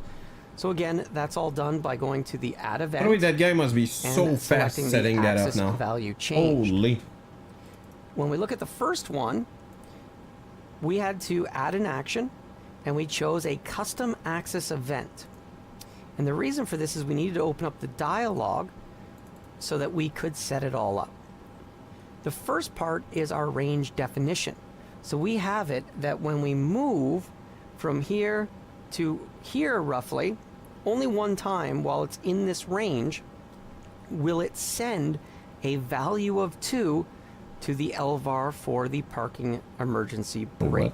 So this lever doesn't function as an axis. Instead, it has will it custom axis event. Add event. Oh crap, I don't see that. Axis definitions. So again, that's all done by going to the add event and selecting the axis value. Oh, there you go. Add event, axis value changed. All right. Value changed. When we look at the first one, we had to add an action, and we chose a custom access event. And the reason for this is we needed to open up the dialog so that we could set it all up. The first part is our range definition. So we have it that when we move from here to here roughly, only one time while it's in this range, will it send a value of 2 to the LVAR for the parking emergency brake. It's not working, so lever, obviously that's not going to work. Doesn't function as an axis. Instead, it has 3 values. 0, 1, By the way, and 2. if his And so now profiles what we're are doing just is we're mapping a range as good all the with one time, so it dude, doesn't I don't think I'm gonna have to work a span lot. during the whole time it's moved within this range of value. And it was as simple as saying, okay, we're here at the bottom. Alright. I'm going to set it, and then I moved it up a little bit and said, well, whatever, somewhere in there, that's good enough. We then found our LVAR, so I just searched for EMER because I saw in the plane EMER listed here. And based on the way everything works in this plane, yes, I can use the data monitor. That also works really easy. Add all the LVARs, move that lever a whole bunch of times, and then sort for it. But this was real easy because I typed in 222.122.8. Jesus Christ. Oh! Oh! EMER, and then I went to data definitions and I went to LVAR, and it kind of dropped it down to only a few things. And it was real quick for me to find the park emergency brake. Well, there you go. Parking brake with emergency lever. That's the one that we want. Dude, there's so many. So then, like I said, we're going to set it to a value of 2. And that was because we are using But I'm really no geeking out. It's actual access value. We're using the range to trigger it to quite send impressive. to. And I did invert the axis because by default they're backwards. So I could have set this to not inverted, and then those values are just reversed. So I hit Control C, Control V. I pasted. Then I opened the second one, He changed the range. and I moved further up, and I hit the set. Somewhere in the middle, I hit the set again, and then kept it one time, changed the value to 1. Alright. Then we copy pasted for the last one to get it all the way up to the top. So that handled the emergency lever / parking brake for us, and now it's physically in the same place on our Bravo that we see inside of the sim. Throttle number 1, and this is where things get a little tricky. It's different when you have something with a throttle axis, and it's changed since they had done the update to the ATR. Earlier on with the ATR, you could do this normally and then just hit send throttle decrease. However, they changed how they interpret the values, and unlike the CRJ, they don't have a setting for you to set a value range, but we just had to play with it a little bit, and it was like, oh yeah, okay, I see what they changed. So here we set up a custom axis. So we went to custom axis event. Axis value raw. Holy crap. And again, this is using the extended throttles that Microsoft Flight Sim introduced. So if you go to the regular throttle, they won't really move. You got to go to the extended throttle axis. Now, the key here is even though we're just doing the throttle axis and there is no reverser, we still need to tell it we only want to go 0 to 16,383. In the AFB, we're going to have to tell it has reverse axis. And in doing so, it's anticipating anything below idle is going to be the axis. So no problem. We'll just remap the standard value. So we won't do a range definition, and we'll just remap from 0 all the way up to 16,383. So from 0 here up to 1023 is going to remap to 0 to 16,383. As I said, the target value we wanted was throttle 1 axis set with the underscore EX1 added to it. We are going to use an axis value, but we're using the raw rescaled value on, and we are good to go. Jesus Christ, that guy then knows I copied, that software backwards. I pasted, and of course I just changed this one value and moved it to the throttle 2. So that I'm one, thinking, again, what, it's going to be pretty straightforward. dude, you could do the a key with lot of these stuff ones in a is home once cockpit. we've done this, Holy. you have to just roll with it, right? Expect that it may not work properly at first because we have to go into the EFB to configure it. And we'll do that in a moment once we've covered the other axis.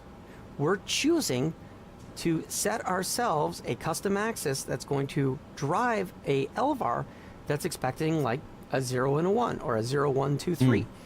And so here, again, same thing with the gust lock. We set the upper range is going to set it to 0. And when it gets down to the bottom, we're going to go ahead and, again, only sending it one time, set it to a 1. So again, it's a switch, but it looks like an axis. So we might as well put it physically on the throttle quadrant where it goes.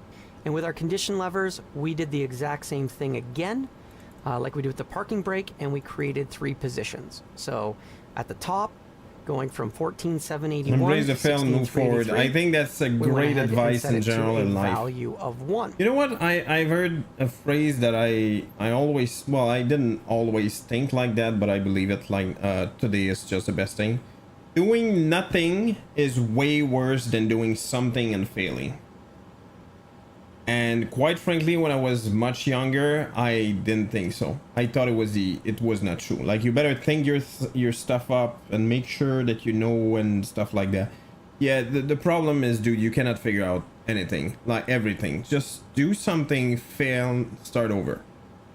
In the middle, it's a value of the way I see 2, things today. and then towards the bottom, you've got that value of 3. So it's a 1, a 2, a 3, and then a 0 is the cutoff. And of course, we went and mapped the zeros down here. The only things that we have to calibrate. What's weird, by the way, is on my side you can see it says engine 1 and engine 3. I don't know why. Instead of thrust 1 and 2. And I don't care about the naming, obviously. But I'm wondering. Oh.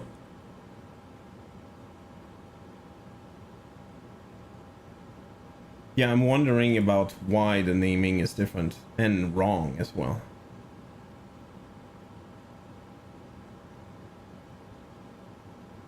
Oh, that's so cool.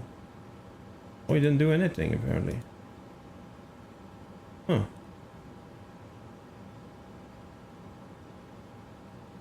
Gonna try to see if I can change.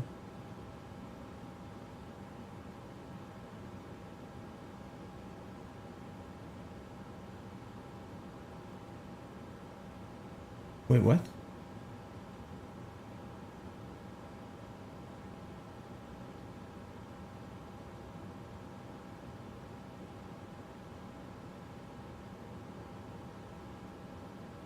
Oh. Oh, that's so cool. Oh, wow. Okay, that dude is a genius.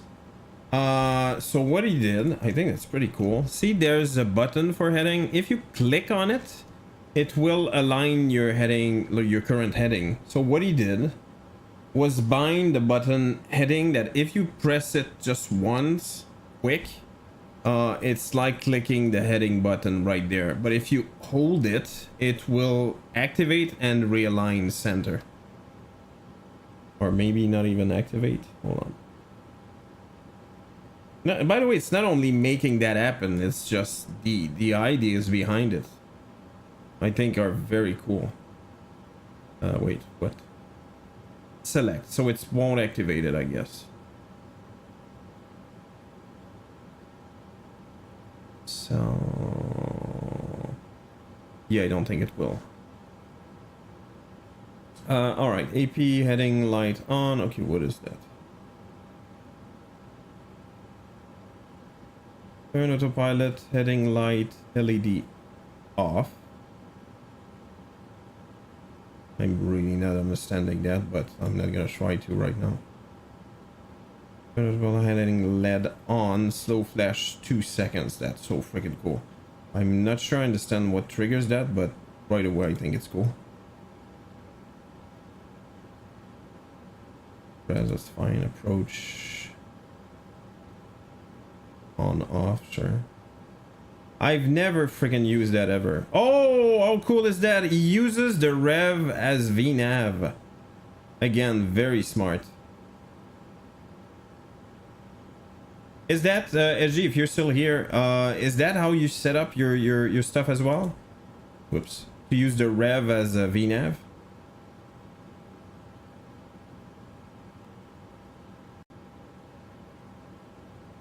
A lot of my revs are VNav. Yeah, that's definitely a good idea. Because the Bravo is made like a GE kind of airplane, but still, honestly, rev is pointless. I've never used that. I know what it does, but I've never used it. Never used it. I'll sure. I'll LED sure. Oh, did it actually work? I think it did. Oh, that is so freaking cool. The lights work, dude.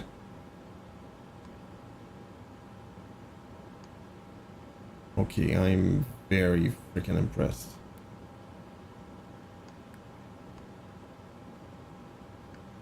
Yeah, I cannot do that. You know what?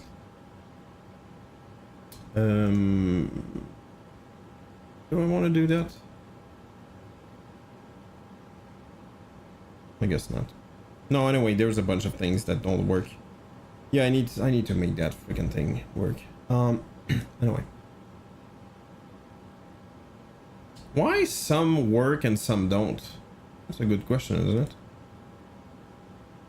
Yes, sure. Bravo VS. Oh, freaking hell. What? Bravo heading. Okay, that's freaking annoying. I'm guessing that's... Bravo VS. Bravo ALT. Bravo VS. Dude, that's kind of cool, but Bravo it's heading. way too Bravo loud. course. Bravo speed. Bravo course. Bravo heading. That's funny. Can disable that? I would hope so. Bravo ALT. Bravo speed. Bravo ALTS. Yeah, I don't know how to just yet, obviously, but I'm guessing it's here. Say Bravo heading. Yeah, so you can basically just remove that, I guess. Is there a way to disable? You need to delete completely, right? And there's no ow. Is there a way just remove it? But is there a way to adjust the sound, or it's not even possible? Oh, actually, hold on. Bravo VS. Oh. Bravo heading. Bravo Yeah, because it's using Bravo speed. Bravo ALT. Love doing that. That's in Windows, but yeah, I'm gonna remove that for sure. It's just way too annoying. I don't think so. Like many percent turned British, you mean? No, literally the volume go down or up. Because I like the idea, but it's just way too... Bravo heading. Bravo VS. Bravo ALT. Bravo VS. The idea is pretty cool. Bravo heading. Don't think so, got it. That's probably... Yeah, I'm not gonna be able to activate it. No. And if I do that, and it does work, that is so cool. Why is there so many...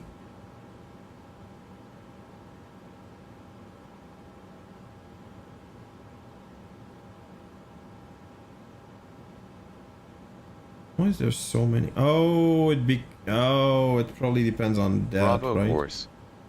Is that it? Yeah, that's exactly it. Oh wow. Bravo speed. Okay, good. The guy is like Bravo VS. I'm sure over time he probably gets you know, he get used to some stuff, but is there an autopilot? Not really.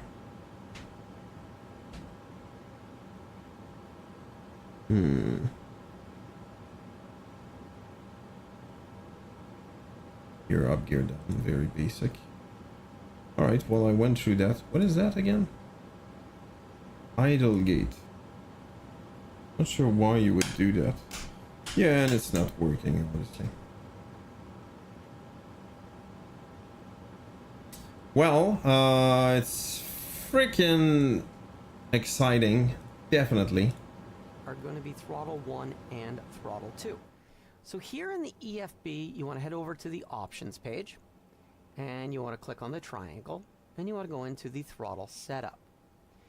Now, this was the little piece that doesn't make sense, but it's how I kind of figured it out to work.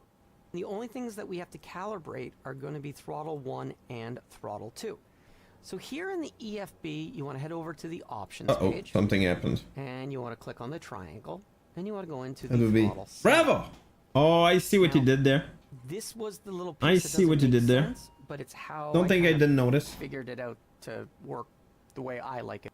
0 is the cutoff, and of course we went and mapped the zeros down here. The only things that we have to calibrate are going to be throttle 1 and throttle 2. So here in the EFB, you want to head over to the options page, and you want to click on the triangle, and you want to go into the throttle setup. Okay. Now, this was the little piece that doesn't make sense, but it's how I kind of figured it out to work the way I like it working. You may be different, but this seems to work well. So yes, dual axis, because I have an axis for each throttle. Even though there isn't a reverser axis section, we've gone ahead and checked the box. But remember, that's because we've remapped our axis. If you didn't have the ability to remap an axis, this wouldn't work for you. So here, remember, we've got it that when this throttle is at the bottom, we're tell it it's 0, not minus 16,383. And so for idle, we still set it at 0. Then yeah, I there's moved so it to many a things I position cannot. that I like. Whoop. I picked about here. What just kind of happened? thing, Is it broken? found where I wanted it, and then I hit set for my notch. Oh, dude. And then I move further No, up that's to fine. where I Why wanted is the it ramp broken? to be. I hit set for ramp, and then all the way to the top. So I set up Yeah, my, I think my I need ramps, to- I set up my notches, and I set up my idles. Yeah. You'll notice this is where it's different because of the It's remap. just You can also locked set up right your now. tolerances so that you can make those notch areas larger if you want, so that it doesn't take as much to fiddle to get it in. We've gone ahead and checked the box. But remember, that's because we've remapped our axis. If you didn't have the ability to remap an axis, this wouldn't work for you. So here, remember, we've got it that when this throttle is at the bottom, we're tell it it's 0, not minus 16,383. And so for idle, we still set it at 0. Then I moved it to a position that I like. I picked about here kind of thing, found where I wanted it, and then I hit set for my notch. And then I moved further up to where I wanted ramp to be. I hit set for ramp. What do I all the didn't? way I did not swear to God. I did not notice that you could set up ramp, notch, and idle. top.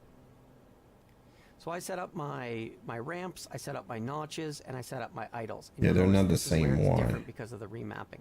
Oh, You could also set up your tolerances so that you can make those notch areas larger if you want, so that it doesn't take as much to fiddle to get it in.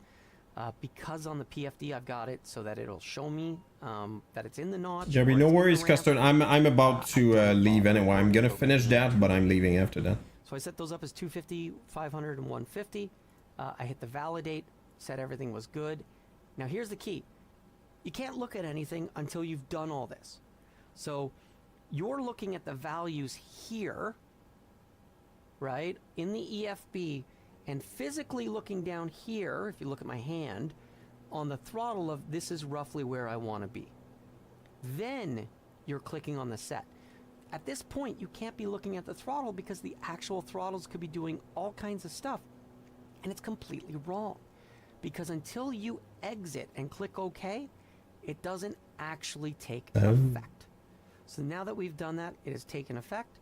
And as I mentioned, I usually check the box for the PFD throttle hint. Yeah, I do The too. reason for the PFD throttle hint is when we come back over here, I think it's gonna show you're going here. to see on Yeah. the PFD, as we move, Yeah. it'll tell us we're in the manual range.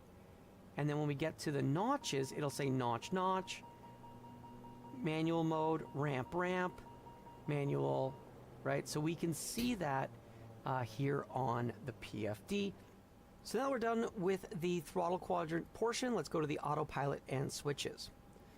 First up on the knob, something you're going to find is I have it programmed, so every time I turn the knob, Yeah. it's going to use text-to-speech to tell me what I've got the switch set to. If you don't like that, come in on each setting and delete it so it doesn't say this. I've seen some people post, hey, where's this coming from? Well, you turn the knob and it says it. Check the knob. I don't know who said that really, now, but for the buttons and the enunciators, we've mapped them to all of the LVARs because it is a full LVAR system. That's the way Hans likes to do his planes. And so this made it real easy. So short press is going to press the heading button.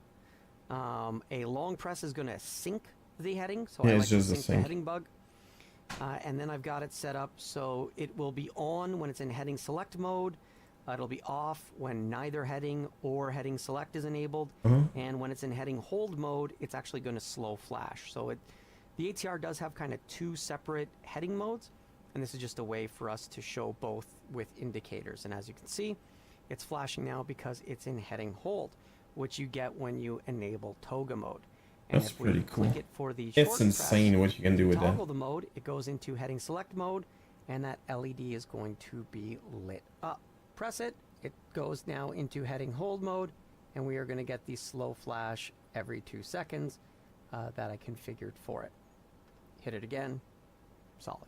Nav mode is nav mode, and there's only the short press that is currently mapped. You may want to map something to the long press. Approach mode is mapped to approach mode, so it's identical to nav. I copied, I pasted, and then I found the status for approach mode. And we set that to 0 and 1 for turning on the lights. Instead of setting up the back course, because who really flies a back course, what's more important I find is to have VNAV, and I've done this on a lot of other planes. So That's kind of funny that he said exactly what I said. So this will toggle the VNAV mode, and you'll get your status indication from VNAV. For altitude hold mode, we got the same thing, set altitude hold, and it's got the LED that will track for that mode. I still think VS it's mode, dumb that same they did thing, that, to be VS honest. mode, But anyway, that's a and then different you've story. got IAS mode. So if I press it for a short time, that will turn on IAS mode, so basically flight level change. And if you hold the button for a long press for 1 second, this will toggle the speed target mode, meaning it'll go from FMS mode to manual mode. So that way you can hold this down, switch it into manual I mode. don't think I've ever used that, to be honest.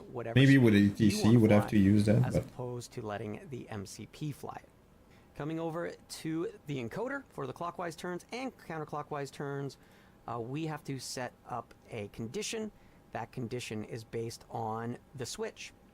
So the left side switch actually is pressing buttons. And so button 21 is altitude mode, and then at the bottom is button 17. So while it's button 21, that must have been such a pain. But the thing is, they can...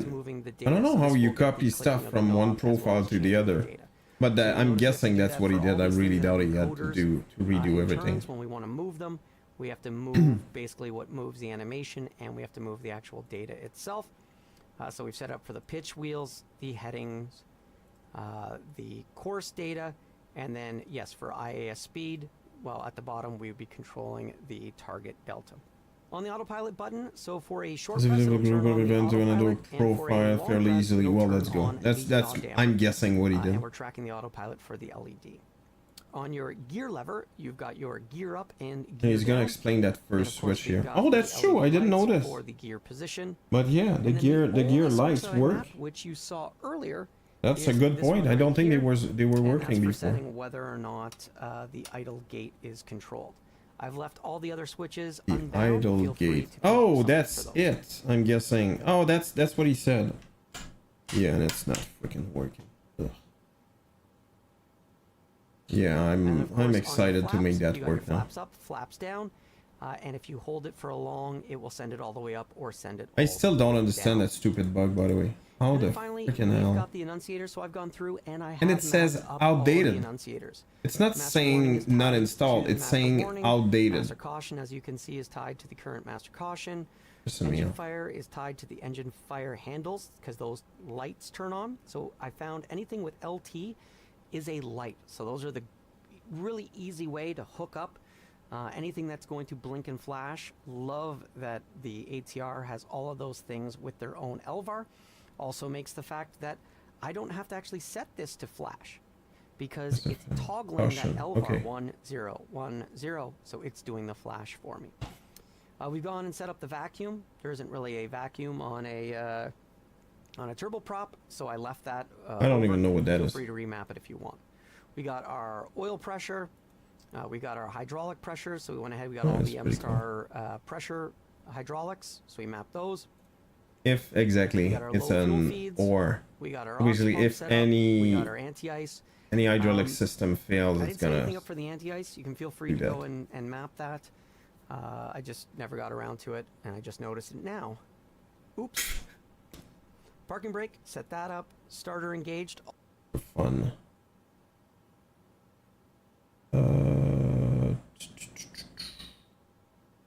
Panels? Annunciator. Anti-ice. No, he never. I figured maybe updated it. Nope. It's still not mapped. Well, that could be a cool project. Also didn't map that. There's a lot of things for the starter, and I just didn't bother with it.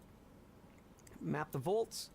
Map the APU to the proc brake. So if anti-ice could be complex, to be honest. Brake is in the ready position, or we're using it. I've got that triggering, so if that light turns on, this will turn on, so we know we're in hotel mode.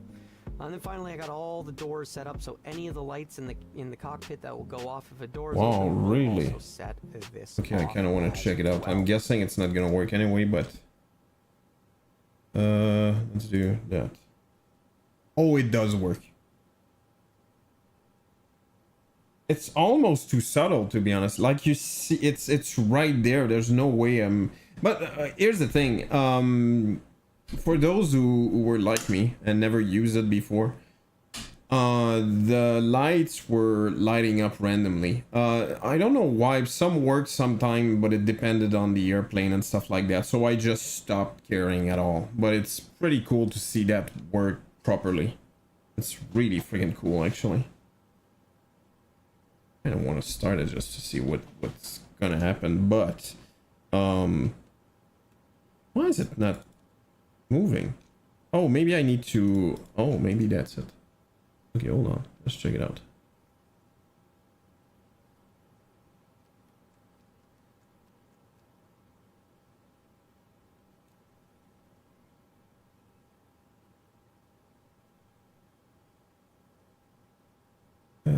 Okay, I would love to control the longitude APU through SPAD, but never figured it out. Sometimes I'm stumped. Yeah,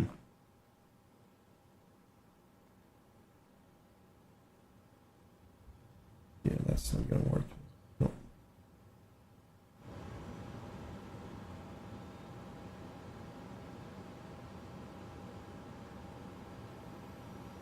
Yeah, I'm never gonna be able to change anything. I don't know why I'm even starting it, to be honest. It's not gonna work. Low fuel pressure, it's still happening, which is normal. Engine 2.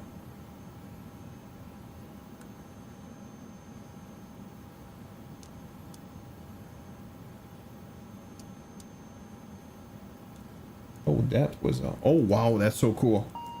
That's another one that was working. That is working, I should say. Why are you not saying run here? Oh, well, that might be why.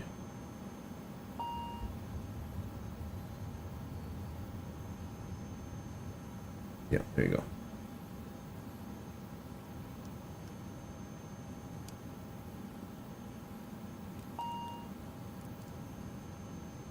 The lights, yeah, everything, all the lights work. It's kind of interesting though that why do the, like, I don't know, why some things like work normally and others don't is baffling to me, but I guess it doesn't matter.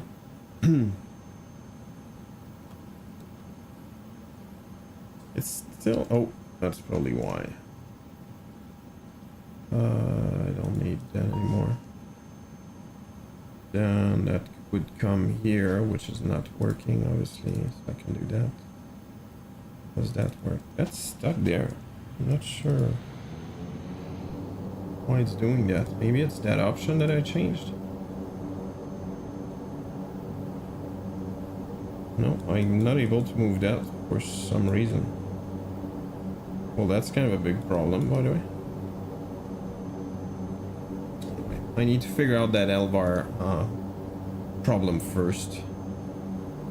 And it still says parking brake, which is probably normal. It's probably because of that. Yeah, that's exactly it. And if I do that, parking brake light on again. Not gonna lie, it's pretty cool. If you were long overdue with this, but I agree. It's all about time, to be honest. But yeah, it is what it is.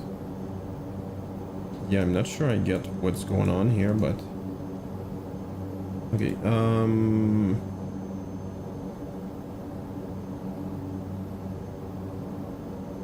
See, that's a button I would love to have mapped somewhere. It could be a switch, I'm guessing.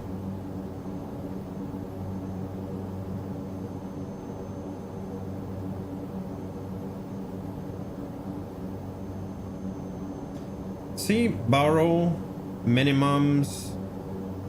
That should be on the Stream Deck. Yeah, that should be on a Stream Deck, to be honest. Imagine if you can just type, like, I don't know, the MDA, you type the numbers and they appear, and that's it.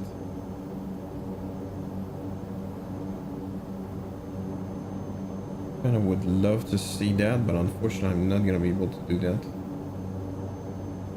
Alright. That works, sure.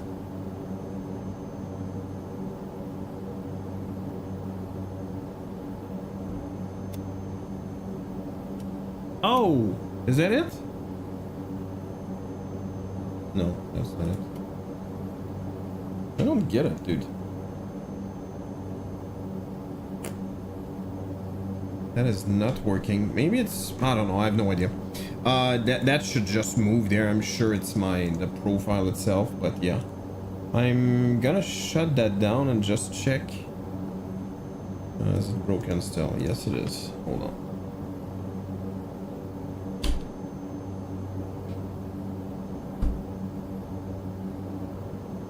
Just to check if everything's fine. By the way, I'm gonna leave after that. It's still it's actually way later than I thought I'd go to.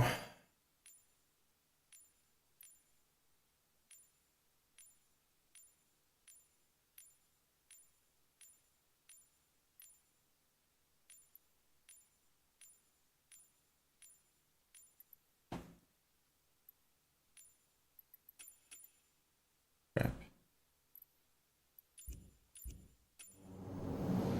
That should work. And it does. Why are you doing that? Oh, that's because of that. Okay, I got it. Oh, okay. I didn't remember I did that, but apparently I did.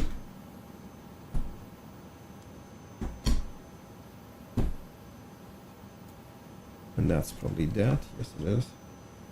Yeah, I think I shut down the engine. Yeah, I did. But I like better, in the end, I like better what he did. Put that there for now. Oh.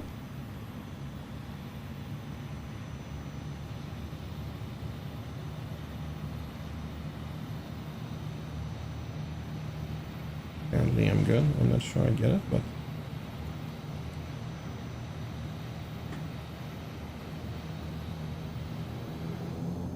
yeah, look at that.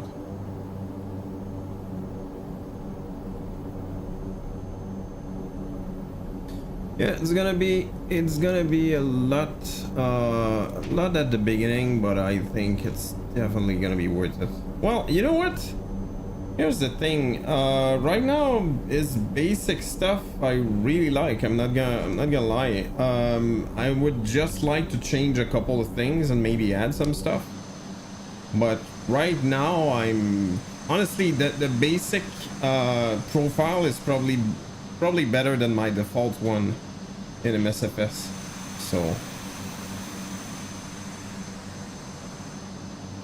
And just for fun, I'm gonna take off, but I'm leaving right after that. By the way, we're overdue to go there.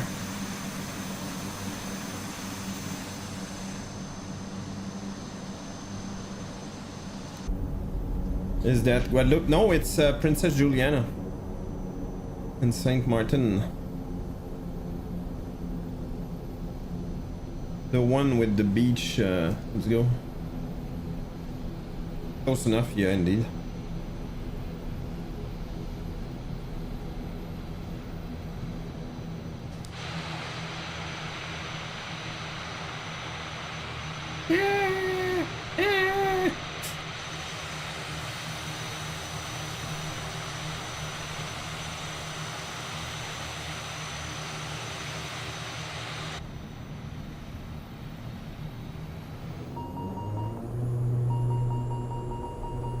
Oh, it's because I'm not set up properly, I'm guessing. Where is it? Right. Whatevs. We don't need no stinking setup. I don't even know my speeds, but whatevs. I'm good.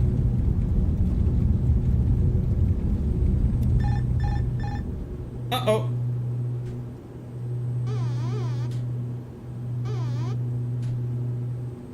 Jesus Christ. Oh, okay. Okay. I see what you did there again. Oh, that's why. Okay, well, that's different. Yeah, I should have started my turn way earlier.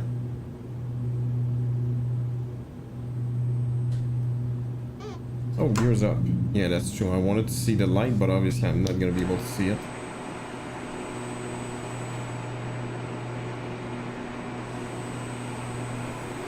Imagine renting a place there. Ooh, baby.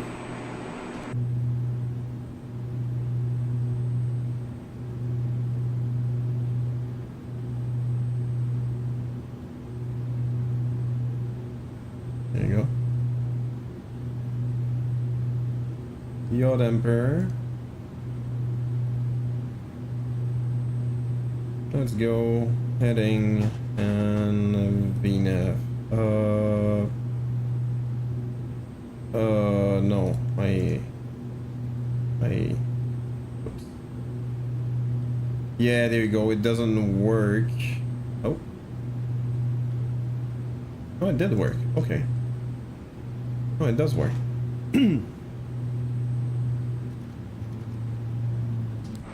I like that little airplane. Where the hell are you going, dude?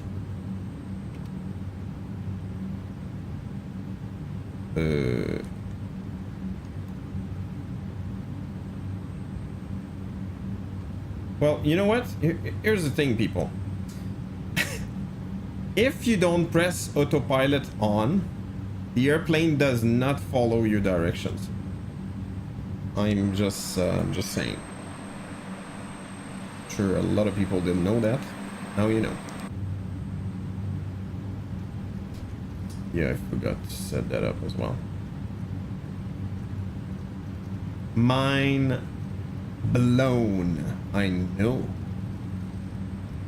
Oh, that's true. I forgot one. Hold on.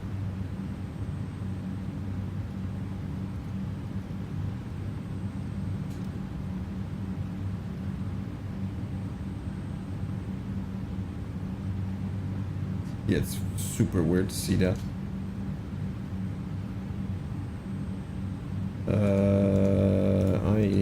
That should start timing. Will you? Apparently you will not. Interesting.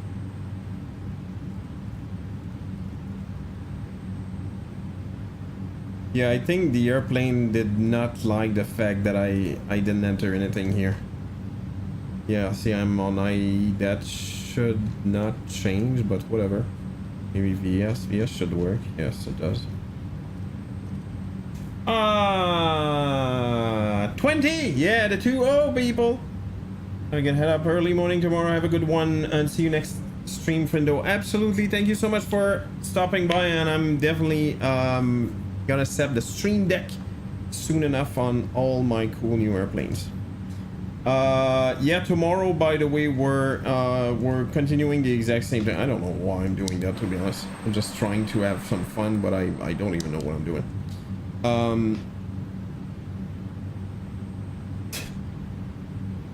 I'm gonna continue that, which is trying to make the airplane, maybe this one, I guess, for a starter. That definitely would be interesting.